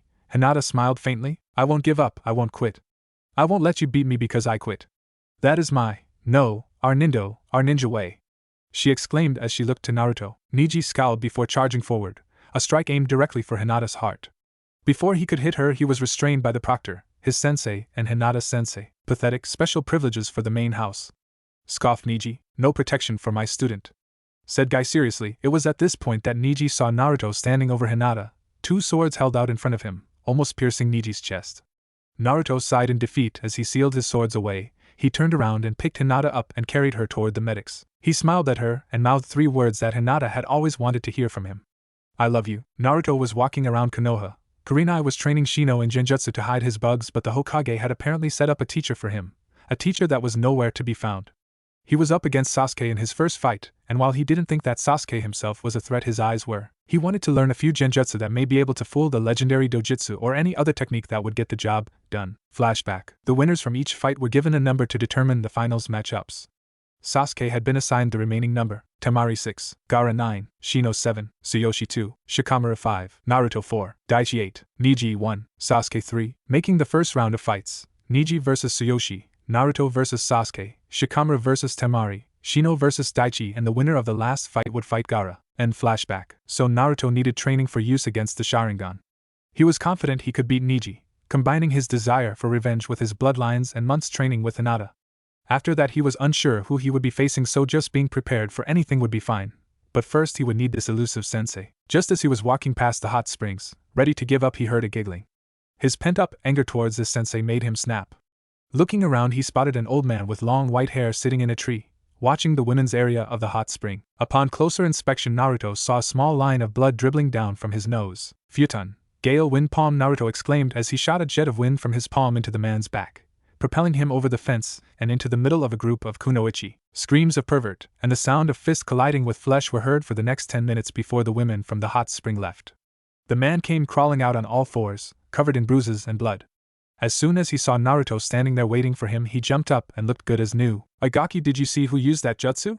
I have some retribution to dish out," said the old man. "That would have been me," replied Naruto calmly. "Why would you do that to the great?" the man said as he started to get into a pose. "I did it because you're meant to be training me, Jiraiya," interrupted Naruto, a blank stare adorning his face. "Oh, you know who I am?" pouted Jiraiya. "Of course I do. Why wouldn't I know my father's sensei?" asked Naruto. Jiraiya's mouth opened wide. He didn't think Naruto knew who his parents were yet. "I'll have to talk to the Hokage about this. He should have told me that." Naruto knew, thought Jiraiya. "So you know about them?" questioned Jiraiya, switching to a more serious demeanor. "I've known about them since I became a Genin," said Naruto. "But you weren't meant to know until either you became a Chunin or awakened one of your bloodlines," stated Jiraiya, slightly confused. Naruto just smirked before looking around and disappearing in a flash of red. He reappeared a second later to see Jiraiya smiling widely. "That's incredible, Gaki. To think you've awakened it this early. It took Minato 3 years of training to get it to work properly," said Jiraiya. "You can thank my furry friend for that," said Naruto. "His chakra is fire-based, so I have a strong secondary affinity for fire along with my incredibly powerful primary affinity of wind. Amazing. The Uzumaki bloodline must act like a filter, adding the fire chakra to your own," mused Jiraiya. "Are we going to train or what?" questioned Naruto. Yes, sure. We'll start tomorrow, so be at training ground 15 tomorrow morning at 7 a.m., said Jiraiya before he used the body flicker to disappear in a swirl of leaves. Training ground 15 is near a waterfall that some of the civilian girls go to when it's hot. I live in fire country. It's always hot. Damn that pervert, mused Naruto. An evil smirk then took over his face. He flashed back to his home and made 50 shadow clones, which quickly got to work, organizing what would be his first major prank since becoming a Genin. While his clones were working, he sat down and started reading more of his father's journal, reading the notes on Fuinjutsu that had led to the creation of the beacon seals used on his infamous tri-pronged kunai. The notes were interesting and showed Naruto little bits of knowledge that he could use later. It was while he was looking through the notes that he found something that gave him a brilliant idea. Minato had toyed with a few elemental base seals that worked as traps. Charging them with a certain type of chakra and adding a few different seals to the total array caused different reactions. For instance, using some of the seals found on an explosive tag combined with trigger seals based off of chakra locators and then charged with wind chakra created a seal that when someone who wasn't entered into the seal as safe came near it would explode with gale force winds. Naruto smirked before sending more clones to work on them. Jiraiya may be the one training him for the finals, but that didn't mean he couldn't find some stuff on his own. In IWA, "Sir, reports have come back from the team sent to Konoha," stated a ninja with a blank mask. "And what did they say?" questioned the aging Tsuchikage. "Katamari confirmed that a Namikaze heir is present in Konoha and competing in the exams. 2 of our Genin also made it to the finals, sir," said the ninja. "Send a message to every available Jonin and Chunin. We attack Konoha during the finals," said the Tsuchikage with finality. The ninja nodded before disappearing into the shadows. So the snake was right after all. Looks like IWA and Oto will be invading Konoha together, thought the Tsuchikage. Training ground 15. The next morning Naruto met Jiraiya in the training ground, a sly smirk barely concealed on his face. "Alright Gaki, I'm going to teach you how to summon the legendary Summon Clan of the Toads," exclaimed Jiraiya, his excitement showing. Naruto was excited too. He had wanted to sign the same summoning contract as his father but couldn't without Jiraiya's help, and now was his chance. Jiraiya smiled and bit his thumb before doing a few hand seals. "Kyukyos no Jutsu," exclaimed Jiraiya as a toad appeared holding a large scroll. "Here you go, Jiraiya-sama," said the clone as he handed over the scroll before disappearing in a poof of smoke. "Now Brad, I want you to bit your thumb and leave a fingerprint in blood for each finger, preferably the hand you'll use when actually summoning," instructed Jiraiya. "Then write your name in blood underneath." Naruto did as instructed and smiled at the previous name in the scroll, his father's name. Seeing it say Minato Namikaze, he decided to sign it with his proper name as well. Naruto Namikaze. Once he was finished signing it, Jiraiya showed him the seals. Now you have to make sure you supply blood and chakra for this to work. The chakra is to call the summon of course and bring it here, but the blood is more of a formality. Originally summons took several people to summon. They would all pour blood into a seal as a sacrifice, then the summon would appear. Explained Jiraiya. Now you try to summon something. Start with a small amount of chakra, then increase it for each successful summon. Naruto performed the hand seals and slammed his bloody palm to the floor. Kyukyo's no jutsu, exclaimed Naruto as a small toad appeared in a burst of smoke. Alright. First try, shouted Naruto with joy. The toad looked around confused. Hey, I'm Gamakichi. You must be the new summoner, said Gamakichi. If I'm your first try at summoning, then you must be pretty good. It took the old man a day before he could summon an actual toad. That's enough, Kichi, you can go now, said Jiraiya as he tried to save some dignity. Yeah, alright, I'll tell Pops that you're better than the old perv and he'll want to meet you for himself, so work on summoning him. You'll know if you do, he's the biggest toad. Gamabunta the boss told himself. And with that, Gamakichi disappeared in a burst of smoke. Now Gaki, start summoning increasingly larger toads, and I'll just be over there surveying the area, said Jiraiya as he got out a telescope and jumped up into a tree that had a straight line of sight to the waterfall. He giggled lecherously at the three girls he saw until a stampede of large men in tight swimming trunks came charging into the clearing and into the water. The entire male population of the Akimichi clan was present, swimming where the girls had once been. Their entire fleshy bodies on view, Jiraiya gagged and fell out of the tree. Naruto paused in the middle of his hand seals and laughed, mentally congratulating his clones. Jiraiya glared at Naruto before sitting down, sighing. Just keep training, you little brat, he said, exasperated. Sure, Ero-sensei, laughed Naruto before he went back to summoning. Jiraiya watched Naruto summoning toads all day. Kurenai's chakra training had done wonders for the boy. He had summoned toads of almost all sizes and got to know many of them, becoming fast friends with most of the Toad clan in just one day. At about 4 in the afternoon, Naruto built up a large amount of chakra and slammed his palm to the ground. A giant burst of smoke filled the whole clearing and Gamabunta appeared out of it in all his glory. Jiraiya, why have you summoned me? He yelled out. Jiraiya jumped in shock. It wasn't me, Bunta, it was my new student, said Jiraiya as he pointed to the boy who was now standing on top of the great toad. Hello, Gamabunta-sama. It's a pleasure to meet you. I am Naruto Uzumaki Namikaze, said Naruto politely with a bow. The pleasure's mine, boy. You remind me so much of your father, it's funny, said Gamabunta. Jiraiya watched in shock. No one got along with Bunta like that straight away. Now kid, I may like you, but you still gotta do the test to see if you're worthy of summoning me, said Bunta. Alright, I can take anything you throw at me, replied Naruto enthusiastically. And there's where his mother's genes come in, muttered Gamabunta. Naruto just smiled in response. Now kid, you've got to stay on my head until sunset. If you can, then you will be deemed worthy and have to have a drink with me. Then you will be recognized as the next Toad summoner, explained Gamabunta. Alright, let's do this, shouted Naruto as he pumped chakra to his feet to hold on. Jiraiya sighed and sat back, knowing that now he just had to wait for either sundown or for Naruto to collapse from exhaustion. He was a little shocked that Naruto had managed to summon something so large on his first day trying, but quickly shook his head.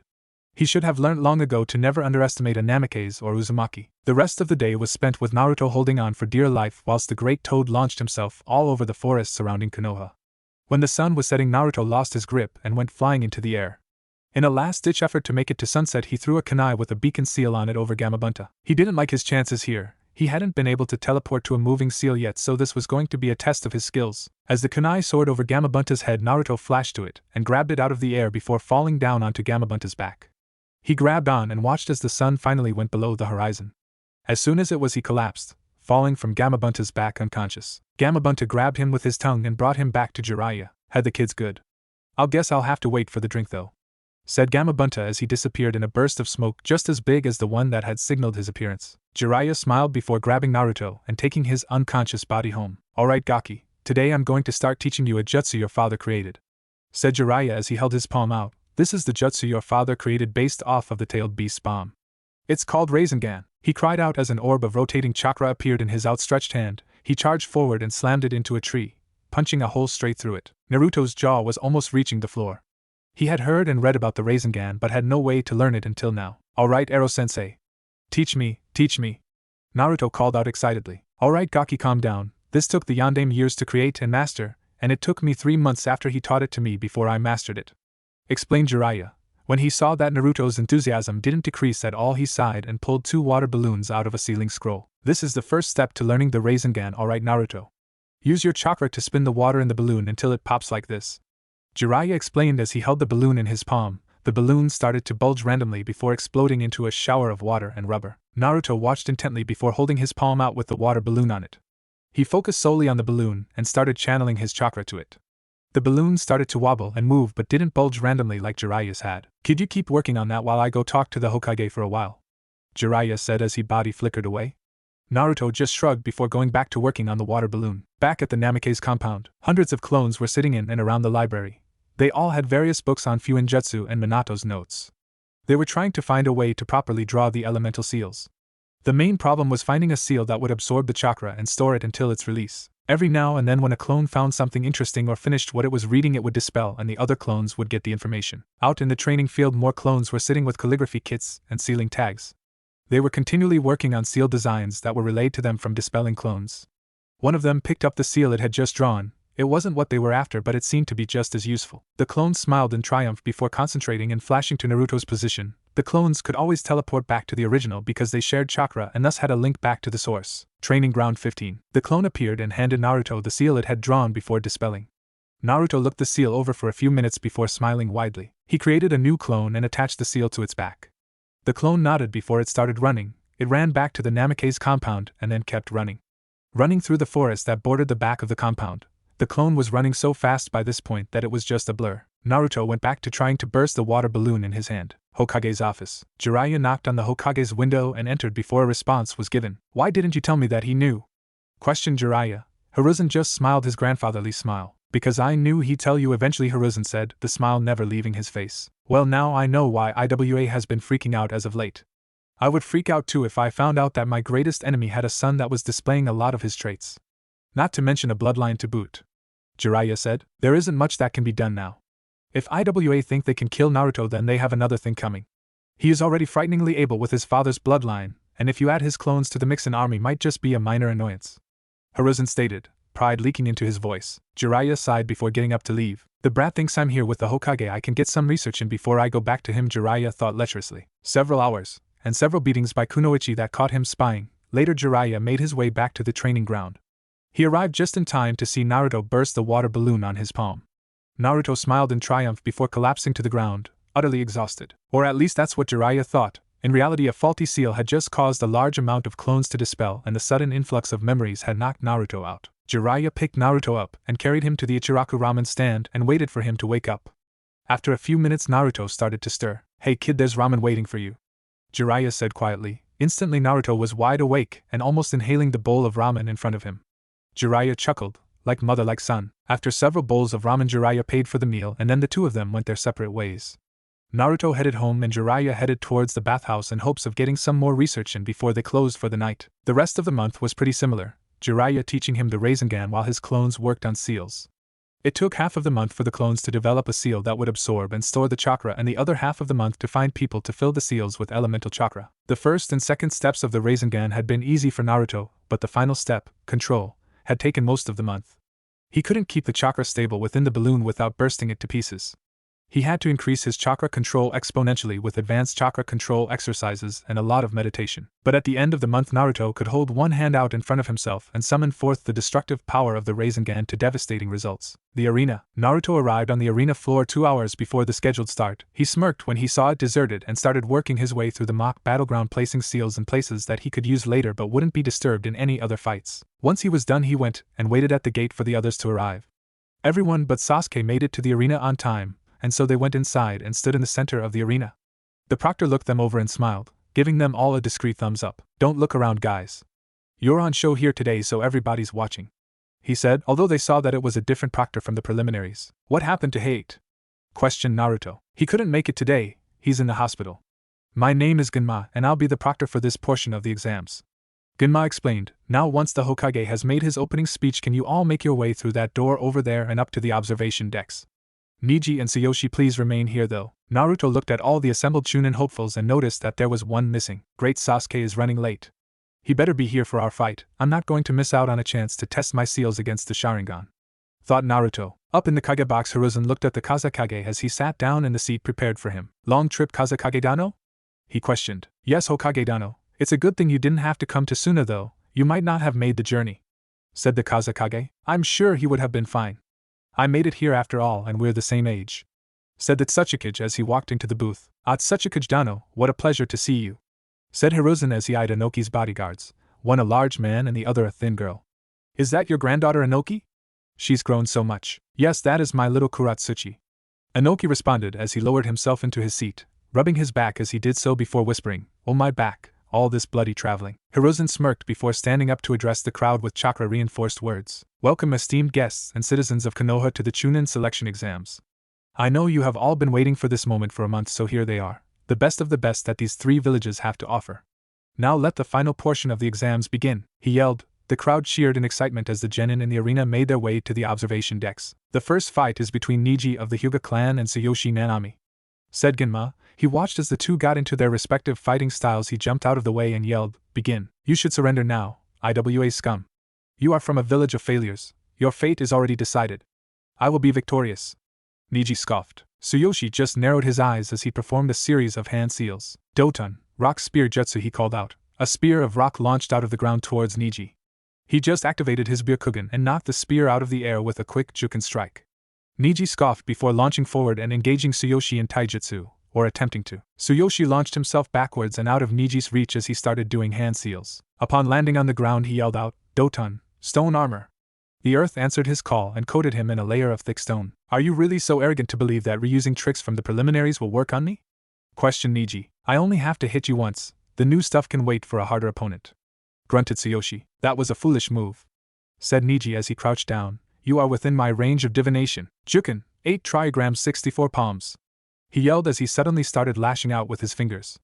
Each strike perfectly aimed and perfectly timed to hit cracks in Tsuyoshi's stone armor and the tenketsu beneath.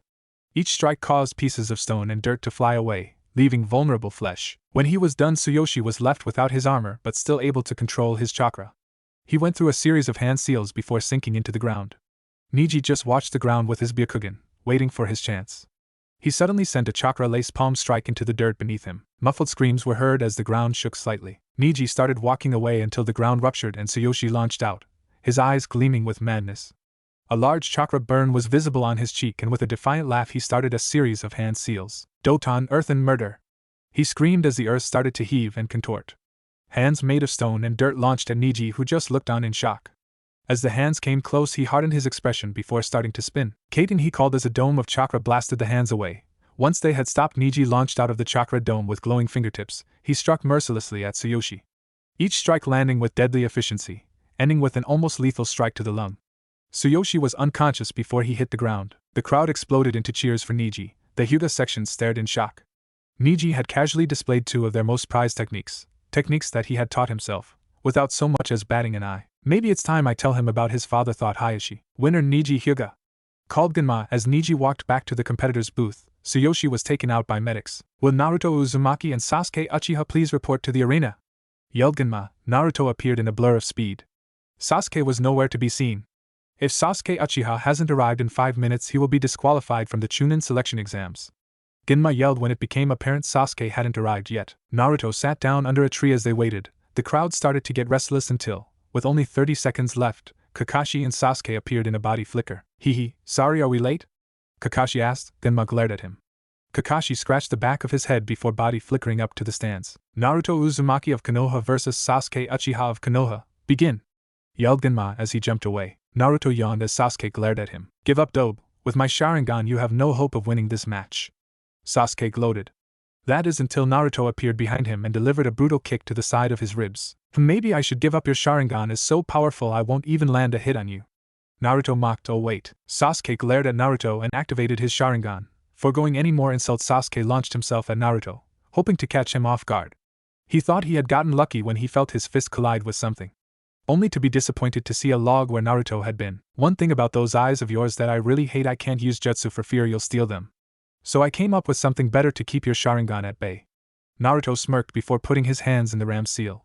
A sealing tag appeared on the log that was now resting on the floor. The tag lit up with the kanji for wind before Sasuke was sent flying towards the wall of the arena, his back and arms littered with small cuts. Before he hit the wall, Sasuke spun around, landing with his feet on the wall, held there by chakra. Sasuke sped through a sequence of hand seals before breathing in deep. Katon, Grand Fireball Jutsu, he called as a fireball easily the height of a man launched towards Naruto. Naruto sighed before performing the same hand seals, A fireball half the size of Sasuke's shot forwards twice as fast. Sasuke scoffed until the fireballs collided, canceling each other out. Sasuke's eyes narrowed before Naruto smirked before putting his hands in the ram seal again. Sasuke jumped away from the wall in the nick of time as the seal burst to life, sending shards of stone flying in all directions. This is becoming boring, dope.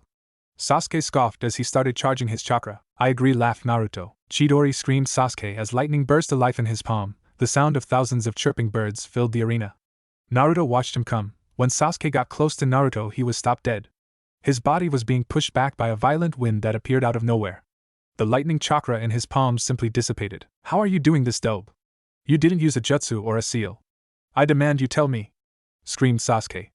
Naruto, Kakashi, Kurenai, and the Hokage all sighed. If you really must know, Sasuke team, my mastery of the wind element grants me almost perfect control of wind without the use of a jutsu. It is a bit chakra consuming, but I've never had a real problem with chakra, Naruto explained. Sasuke struggled but couldn't move at all. Now Sasuke, I suggest you surrender. There is a lightning base seal on the ground beneath you. With a small bit of chakra you're going to find yourself on the receiving end of a serious shock, Naruto said. Sasuke looked down to see the seal glowing brightly. He struggled even more, pumping chakra to every part of his body he could think of. Sighing in defeat, he looked to the proctor. I surrender, he growled. The winner is Naruto, Uzumaki Genma called. Naruto dropped the wind, allowing Sasuke to move again. As soon as Naruto turned around to walk up towards the competitor's booth, Sasuke pulled a kunai from his pouch and launched it at the blonde-haired Genin. Naruto heard it coming and stopped it dead with a burst of wind chakra, without pausing his stride. Sasuke found himself restrained by ANBU members and being whisked away. Such a waste of potential, sighed the Hokage up in the booth. That Sachikage just narrowed his eyes as he watched the replica Yandane walk away. Naruto took his time walking up to the booth, making a quick stop at a food stall to eat a quick snack with Hinata. By the time he made it to the booth, Shikamaru had already given up on his match, even though he had all but won it. And the fight was the same as canon. He used the hole left by Tsuyoshi. Temari was not happy with the outcome. Even though she had won, it meant she had to endure the ridicule that this lazy brat had let her win because he saw it as too troublesome to continue. Winner Temari of the Desert. Was Shino Aburame of Konoha and Daichi Takamaya of IWA please report to the arena? Called Genma. The two Genin faced off with each other before Genma called begin. You should give up now, I have you beaten, said Daichi. Giving up before I have attempted to wipe the floor with you would be illogical, replied Shino in a monotone. Yeah, you tell him, Shino, yelled Naruto from the stands. Daichi just shrugged before reaching into the pouches at his sides. The mouths on his hands spat out lumps of spider-shaped clay which he threw towards Shino. Katsu! He screamed as they detonated. Shino, though, had already substituted. The following few minutes consisted of Shino dodging explosions and attempting to catch Daichi with his beetles.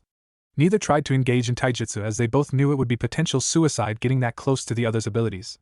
Suddenly Shino stopped running and held his arms out. Daichi watched as beetles started crawling out from seemingly nowhere. Alarmed, he flared his chakra to clear away the genjutsu that had hidden them from his view. Shino had spent the entire time he was dodging laying down beetles under a genjutsu to hide them. You think this is supposed to scare me? Daichi screamed. You obviously haven't seen what happens to beetles in an explosion, he laughed as he started throwing lumps of clay into the encroaching mass of beetles. The resulting explosions wiped out a large chunk of Shino's colony. Proctor, my hive has succumbed too many casualties. It appears I will have to withdraw from this conflict, Shino said calmly, although inside he was seething. Winner Daichi! Yelled Genma. We will allow Daichi a 15-minute break to rest before he fights with Gaara of the Desert. Use these 15 minutes to get refreshments, and use the restrooms provided. Please enjoy, and we will be right back. Will Daichi, Takamaya, and Gaara of the Desert make their way to the arena floor? Yelled Genma as the 15-minute break ended. Daichi came down with a swagger in his step. His victory in his first fight had inflated his ego greatly. Gaara appeared in a swirl of sand standing across from him, his eyes shining with barely restrained bloodlust. Give up now, freak. When I'm done with you, they'll be scraping you off the walls, Daichi said confidently. Mother wants your blood, Gaara said monotonously. Begin, yelled Genma as he jumped as far back as possible. As soon as Genma had said begin, the cork from the top of Gaara's gourd launched at Daichi's face. Oh, what the fuck? Exclaimed Daichi as he jumped backwards and put his hands inside the equipment pouches at his sides. Gaara watched impassively as Daichi pulled out spiders made of clay. Daichi threw the spiders and fed them chakra, causing them to grow and charge at Gaara. When they got close, they jumped up and tried to latch onto Gaara, but his sand moved by itself and blocked the spiders and the following explosions. Gaara watched impassively as small clay birds continually slammed into his sand and detonated. His sand had formed a full dome around him now. He was unconcerned though. Gaara raised his hand and suddenly tendrils of sand launched forward, attempting to catch Daichi. Each time a tendril got close, he threw a clay figure at it to stop it in its tracks. He kept dodging and destroying the tendrils for a few minutes until, reaching into his pouches, he found that he was running low on clay. His eyes hardened as he pulled out a pre-made sculpture of a bird, but this one was different to the others. With a quick hand seal, the bird grew large enough to hold him. Standing atop the bird, he charged forward, intent on breaking through Gaara's shield while most of his sand was scattered around the arena thanks to his explosives. Daichi smirked in triumph. There was no way Gaara would be able to prevent being flattened by his bird. Daichi was sadly mistaken. By simply raising his hand again, the sand on the floor of the arena formed into a large hand which grabbed both Daichi and his bird out of the air. Daichi screamed in pain and outrage as the sand started crushing him. Reaching into his pouches, he pulled out the rest of his clay and in a last-ditch effort made 2 centipedes which burrowed into the sand. He hoped they were far enough away to blow the sand away without injuring himself. Katsu! He screamed as the centipedes detonated. Sadly, the centipedes had barely managed to dig into the sand and were trapped mere inches from Daichi's hands. The centipedes detonating did more than Daichi was bargaining for, but he would never know that. The exploding centipedes triggered the bird that was still struggling in the sand. Daichi's prediction at the start of the match had been close, because the next 10 minutes were spent scraping him off of the walls. Winner Gaara of the desert, Genma said, slightly quieter than usual. Up in the crowd, mothers covered their children's eyes, people turned away in disgust, and no one clapped. Not a sound was heard throughout the arena as the few people still watching stared open-mouthed at the destruction that the Genin had brought on himself. Oh Daichi, you idiot! Always biting off more than you could chew and then forgetting some of the most vital things. Anoki whispered quietly in the Kage booth as he rested his head on his palm. In the stands, Katamari Wakashima watched in shock as her teammate had blown himself to smithereens. She knew he was as good as dead the second the sand had caught him. From what she had seen during the battle, Gaara's control would ensure his death. But to see him destroyed by his own explosives was almost too much to bear. He may have been an ass, but he had saved the team more times than she could count. Now one of her teammates was dead, and the other had a permanently damaged chakra point in his head, rendering him almost insane. She hung her head in shame before walking out of the arena. The next few minutes the battlefield was fixed by a team of Chunin on standby, and Daichi had been cleaned up by the medics and a few helpful Chunin who looked a little green afterwards. Once that was all done, Genma stood in the middle of the field, and once he got the nod from the Chunins, the medics, and the Hokage, he prepared to start the next match. Will Naruto Uzumaki of Konoha and Neji Hyuga of Konoha please come down to the arena floor? He yelled. A blur streaked across the floor as Naruto came to a stop in his position. Neji arrived a minute later, like Daichi, confident in his abilities, although he was foreseeing a better outcome. As I told the IWA scum, surrender now, Uzumaki. Like Hinata-sama, you are a failure. Dead last in the academy and on a team of failures. Fate has already declared me the victor. Neji sneered. Trust me, if fate was real, this village would not be standing right now. Now let's see if you can touch me. Naruto said calmly, although he was steaming inside. This pathetic excuse for a human had hurt his Hinata-chan, and that was unforgivable. Anyone that hurt his precious people was going to get hurt, and badly. Begin! Yelled Genma as he jumped back. Neji wasted no time as he launched forward, attempting to hit Naruto with a number of powerful Juken strikes. Naruto dodged each one with no trouble. Neji was begging to get frustrated. He had spent the entire month training his speed so that he could destroy Naruto in this fight, but Naruto dodged each strike. Come on, Neji! Hit me! Naruto yelled as he kept dodging. Neji screamed in rage as his Byakugan flared to life, finally taking it seriously. Neji lashed out with strike after strike and not a single one connected. Naruto's laugh echoed around the arena as he kept dodging each and every attack that Neji attempted. Neji screamed in outrage as he attacked faster and faster until Naruto's laugh stopped. You know, I thought that since you had been trained by the same sensei as Lee that you would be as fast as him, but now I see you're truly pathetic. Now it's my turn, Naruto said as he stopped dodging and lashed out with a series of powerful punches aimed at vital points on Neji's chest. Neji was sent flying back as he felt his ribs crack and his internal organs bruise. He snapped out of his shock as he realized he could see Naruto. He found out why when a second later he received a brutal punch in his blind spot. Another cracking of bones. Getting up off of the ground where he had landed, Neji looked up at Naruto. How? He groaned. You idiot, I've trained with Hinata for months. I know all the strengths and weaknesses of the Byakugan. Now get up. I know your little obsession with fate and your victim syndrome will keep you going. Oh, poor me, I have a seal on my head, so now I must show everyone that I'm so great, Naruto mocked. Neji gradually stood up and got into a fighting stance. You know nothing of the pain of living under a seal, Neji yelled. A stain on your very being that will never go away. Naruto just laughed, the laugh tinged with equal mocking and pain. It matter not, you are within my field of divination Juken, 8 trigrams 64 palms. Neji screamed as he launched forward to attack Naruto. Naruto watched as Neji got closer, the world moving in slow motion. Naruto unsealed one of his swords and used it to block all of Neji's attacks. Once Neji had called the final palm strike, Naruto kicked him hard in the chest, launching him back and into the wall of the arena. In the blink of an eye, Naruto was holding Neji to the wall with one arm while the other arm held his sword to Neji's throat. Yield, Neji Hyuga. Fate may have declared you the victor, but I just kicked fate's ass, and your own, Naruto said, laughing, but Neji looked into Naruto's eyes and saw a dark gleam that promised pain if he didn't back down, pain as retribution for how he had hurt Hinata. I surrender, Proctor. I have been beaten. Neji sighed in defeat. In an instant the pressure holding him to the wall vanished, and he collapsed to the ground. Winner Naruto Uzumaki. Genma yelled. He was met with a stunned silence until up in the crowd's Kiba started clapping, then the other Genin started clapping, then the Jonin senseis started clapping, and like a toppling domino the rest of the crowd followed. Clapping and screaming echoed around the entire arena as the crowd cheered for Naruto. Neji was being gently picked up by the medics when Naruto walked over to him and whispered in his ear, "Neji, fate doesn't control what happens in our lives. I would have been dead a long time ago if it did.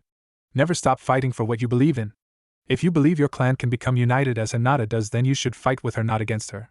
Fight until you can bring about change, fight until you can't anymore, and then keep fighting. If you're determined enough, you could change your clan forever." And then Naruto walked off, content that he had avenged Hinata and sowed the seeds of change and salvation in Neji. "Will Gaara of the desert and Temari of the desert please come down?" Genma called. "Proctor, I forfeit," yelled Temari from the stands. After seeing the carnage left by Gaara and Daichi from before, the crowd agreed with her decision. "Okay, then we will have a half-hour break for Naruto to rest, and then we will have the final round of the Chunin selection exams." Genma yelled. The crowd cheered as they slowly dispersed to get whatever they wanted for the final round. Some were betting, some bought food, and others just got up to have a quick stretch. Naruto spent the half-hour sitting with Hinata as she helped ease his aching muscles.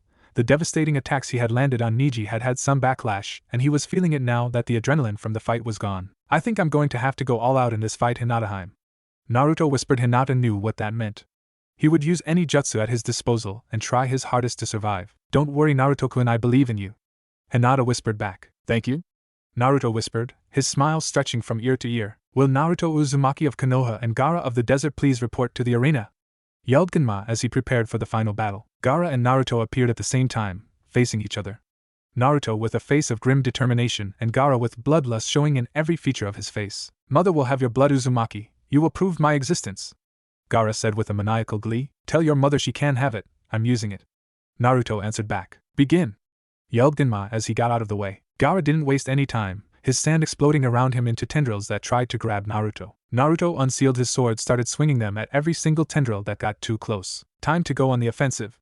"Shadow Clone Jutsu," yelled Naruto as 10 clones appeared. They started slashing through the sand, clearing a path between Naruto and Gaara. Gaara watched as his sand was shooting up all around him in random places as Naruto tried to outrun it. His attacks were met with the same sandy resistance each time. Naruto paused for a second and built up a load of wind chakra. In a burst of speed, Naruto appeared in front of Gaara and landed a heavy punch to his face, sending him flying back. Gaara laughed as he stood up from where he landed, a web of cracks across his face. A second shield of sand. Naruto mused. "Katan, mythical phoenix fire," Naruto yelled as he blasted out a series of small fireballs. Each fireball was blocked by the sand, snuffed out. "Fine, if fire won't work, Futon, beast wave palm," Naruto yelled as a blade of wind shot towards Gaara. The wind struck the sand shield and almost broke through, but it still didn't make it. "I'm tired of this. Mother will have your blood now," Gaara said as dome of sand surrounded him. Naruto could feel demonic chakra building up within the orb and knew had to stop it, but from what he'd seen, his jutsu didn't have enough effect. He could try a rasengan, but the sand would just fly around him, and no real damage would occur to the dome. Fire didn't work before, and neither did wind. What if I put them together?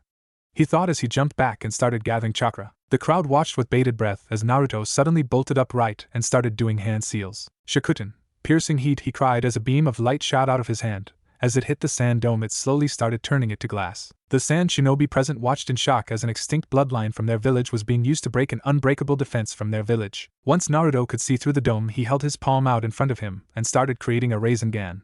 Now every shinobi in the audience was amazed. That jutsu was world famous, and for good reason. Naruto charged forward and slammed the fully formed rasengan into the glass section of the dome, and kept funneling more chakra into it as it shattered the glass and slammed into Gaara's stomach. Gaara started screaming as the pain from the rasengan racked his body. For a second his sand held him in place as the orb of chakra ground further into his flesh. But the sand gave way and Gaara was sent flying out of the orb and into the wall of the arena.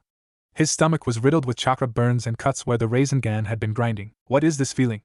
Is this pain, mother? Is that my blood? Mother, what is happening?" cried Gaara as he felt the wounds on his stomach. His head shot up and his eyes focused on Naruto. "You did this. I will not let you erase my existence," Gaara screamed. As Gaara got up, his sand swirled around him, solidifying into the body of a tanuki from the waist up. His sand claw shot forward trying to catch Naruto, but he couldn't get a hold on him.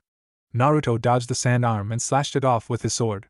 The arm just grew back almost instantly. Gaara started laughing maniacally. "Mother will have your blood soon," screamed Gaara as a tail of sand formed behind him, his eyes now glowing with insanity. "Time to step this up a notch." thought Naruto as he performed a quick set of hand seals and launched a fireball at Gaara. The fireball didn't do anything to the demonically powered Genin, but it created a smoke screen. As the smoke was dying down, a sand arm shot out and grabbed Naruto, crushing him slowly. "I've got you now, Uzumaki. Once I'm done with you, I'm going to kill everyone here," laughed Gaara until the Naruto in his hand exploded into smoke. "Rasengan!" cried the real Naruto as he slammed the powerful technique into the base of Gaara's tail. For a second the sand seemed to start falling away until Gaara started doing some hand seals. Around the arena several hidden Suna and Oto shinobi looked up to the Kazekage for the signal to attack, but it didn't come. "Play possum jutsu," yelled Gaara as he suddenly slouched.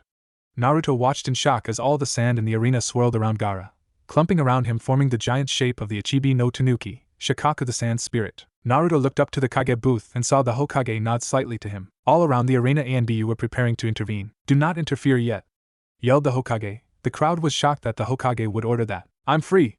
Look, a snack!"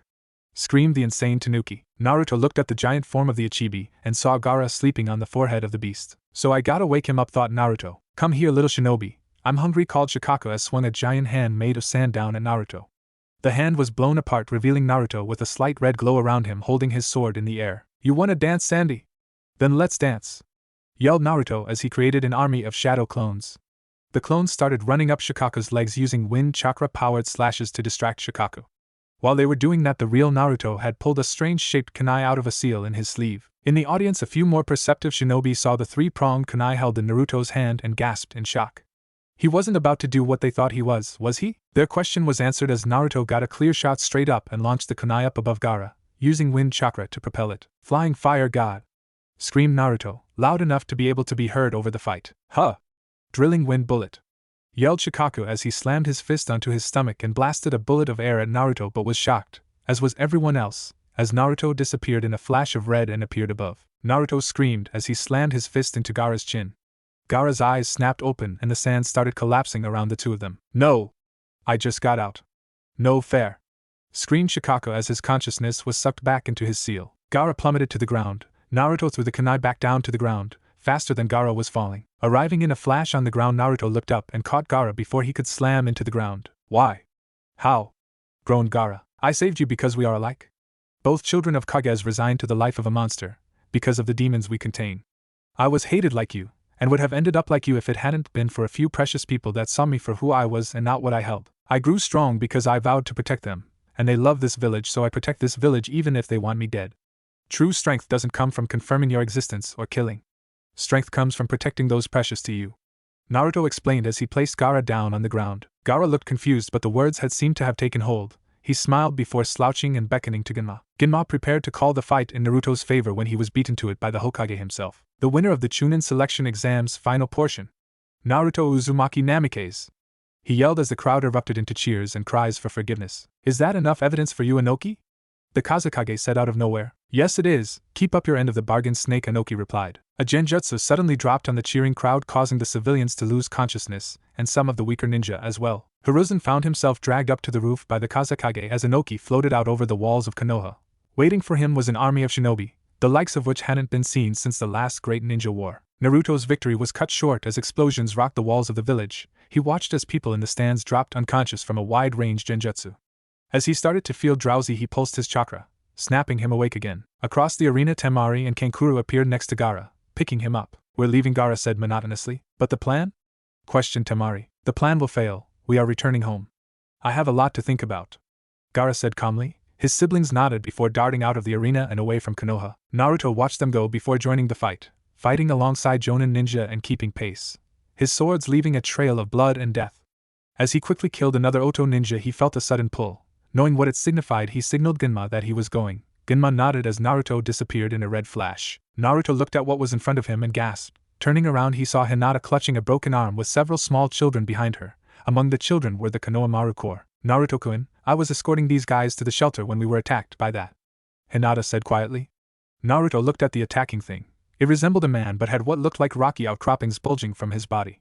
His face was a mask of rage and bloodlust. The back of his arm pulsed with jets of chakra as he launched forward and put his fist directly through the chest of a Konoha Jonin. Naruto breathed in deeply as he dropped his coat to the floor. Holding his swords in hand, he darted towards the enemy and swung both his swords in a quick but powerful double slash down his opponent's chest.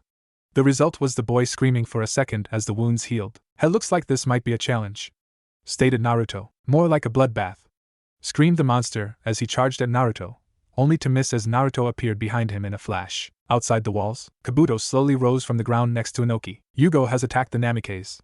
It won't be long before he is dead and your men will be free to attack, Kabuto stated with a malicious smirk. As I told the snake, keep up your end and we keep up ours, Inoki replied. Behind him the IWA shinobi began preparing themselves for the fight. With Hiruzen, so Orochimaru, you have really stooped so low, Hiruzen said calmly as the Kazekage removed his robes to reveal Orochimaru. Kukuku-sensei, it's time for me to destroy this pathetic village and take my prize, Orochimaru said. Then it is also time for me to correct my biggest mistake.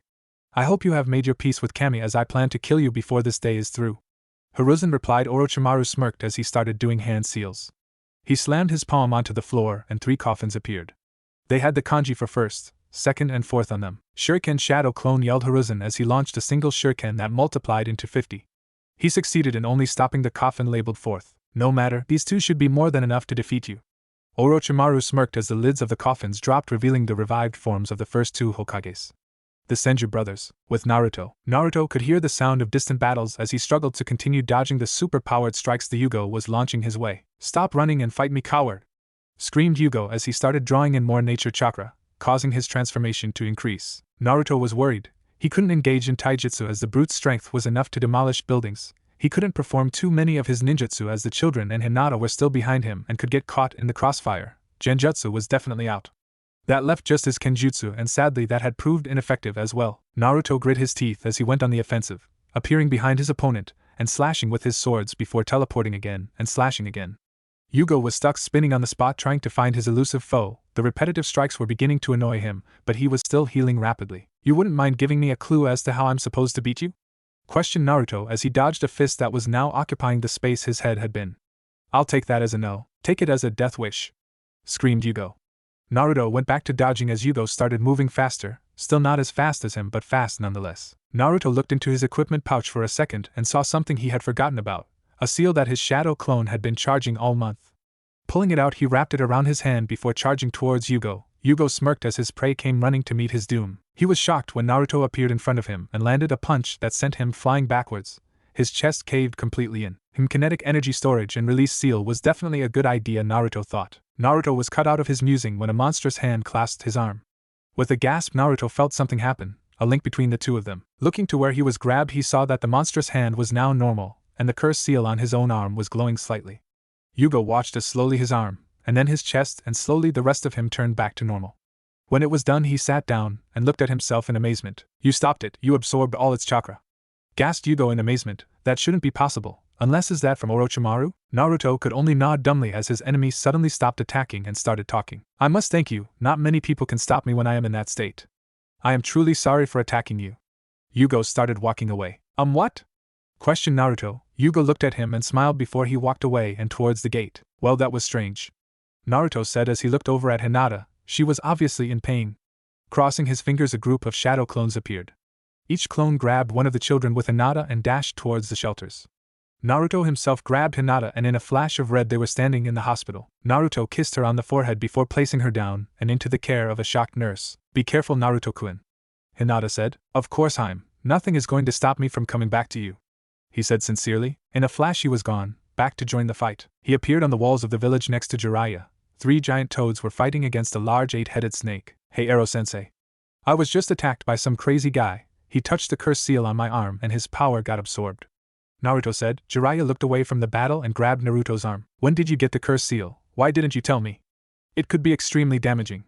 Jiraiya gasped in alarm. Nah, it's fine, my bloodlines filtered out the negative chakra when he bit me. I was just curious why it absorbed that guy's power, Naruto said. Jiraiya cautiously traced his finger over the swirling design in Naruto's arm. With a small application of chakra, he suddenly tapped into a chakra supply that shouldn't have been possible without Naruto being either a toad or a statue of one. I'll have to confer with the toads, but I think it's nothing to worry about. I still don't trust that seal though, so don't draw from the power there, alright, Jiraiya said. Naruto nodded. He was about to join the fight here when an alarm sounded from the other side of the village. Go, they need you more there than I need you here, Jiraiya said. Naruto nodded before sprinting along the wall. With no seals to flash to, he would have to take the long way around. When Naruto arrived, he saw a large army marching towards the walls. They were being led by the Tsuchikage himself. Impossible, nothing can defeat Yugo in his awakened state, Kabuto exclaimed. Inoki narrowed his eyes. It looks like we'll have to do it ourselves then. Inoki said as he signaled to his men to charge. Suchikage, I am giving you and your men one chance to surrender and leave without casualties. I don't care about a grudge you have against my father. He may have killed your shinobi, but he is dead now.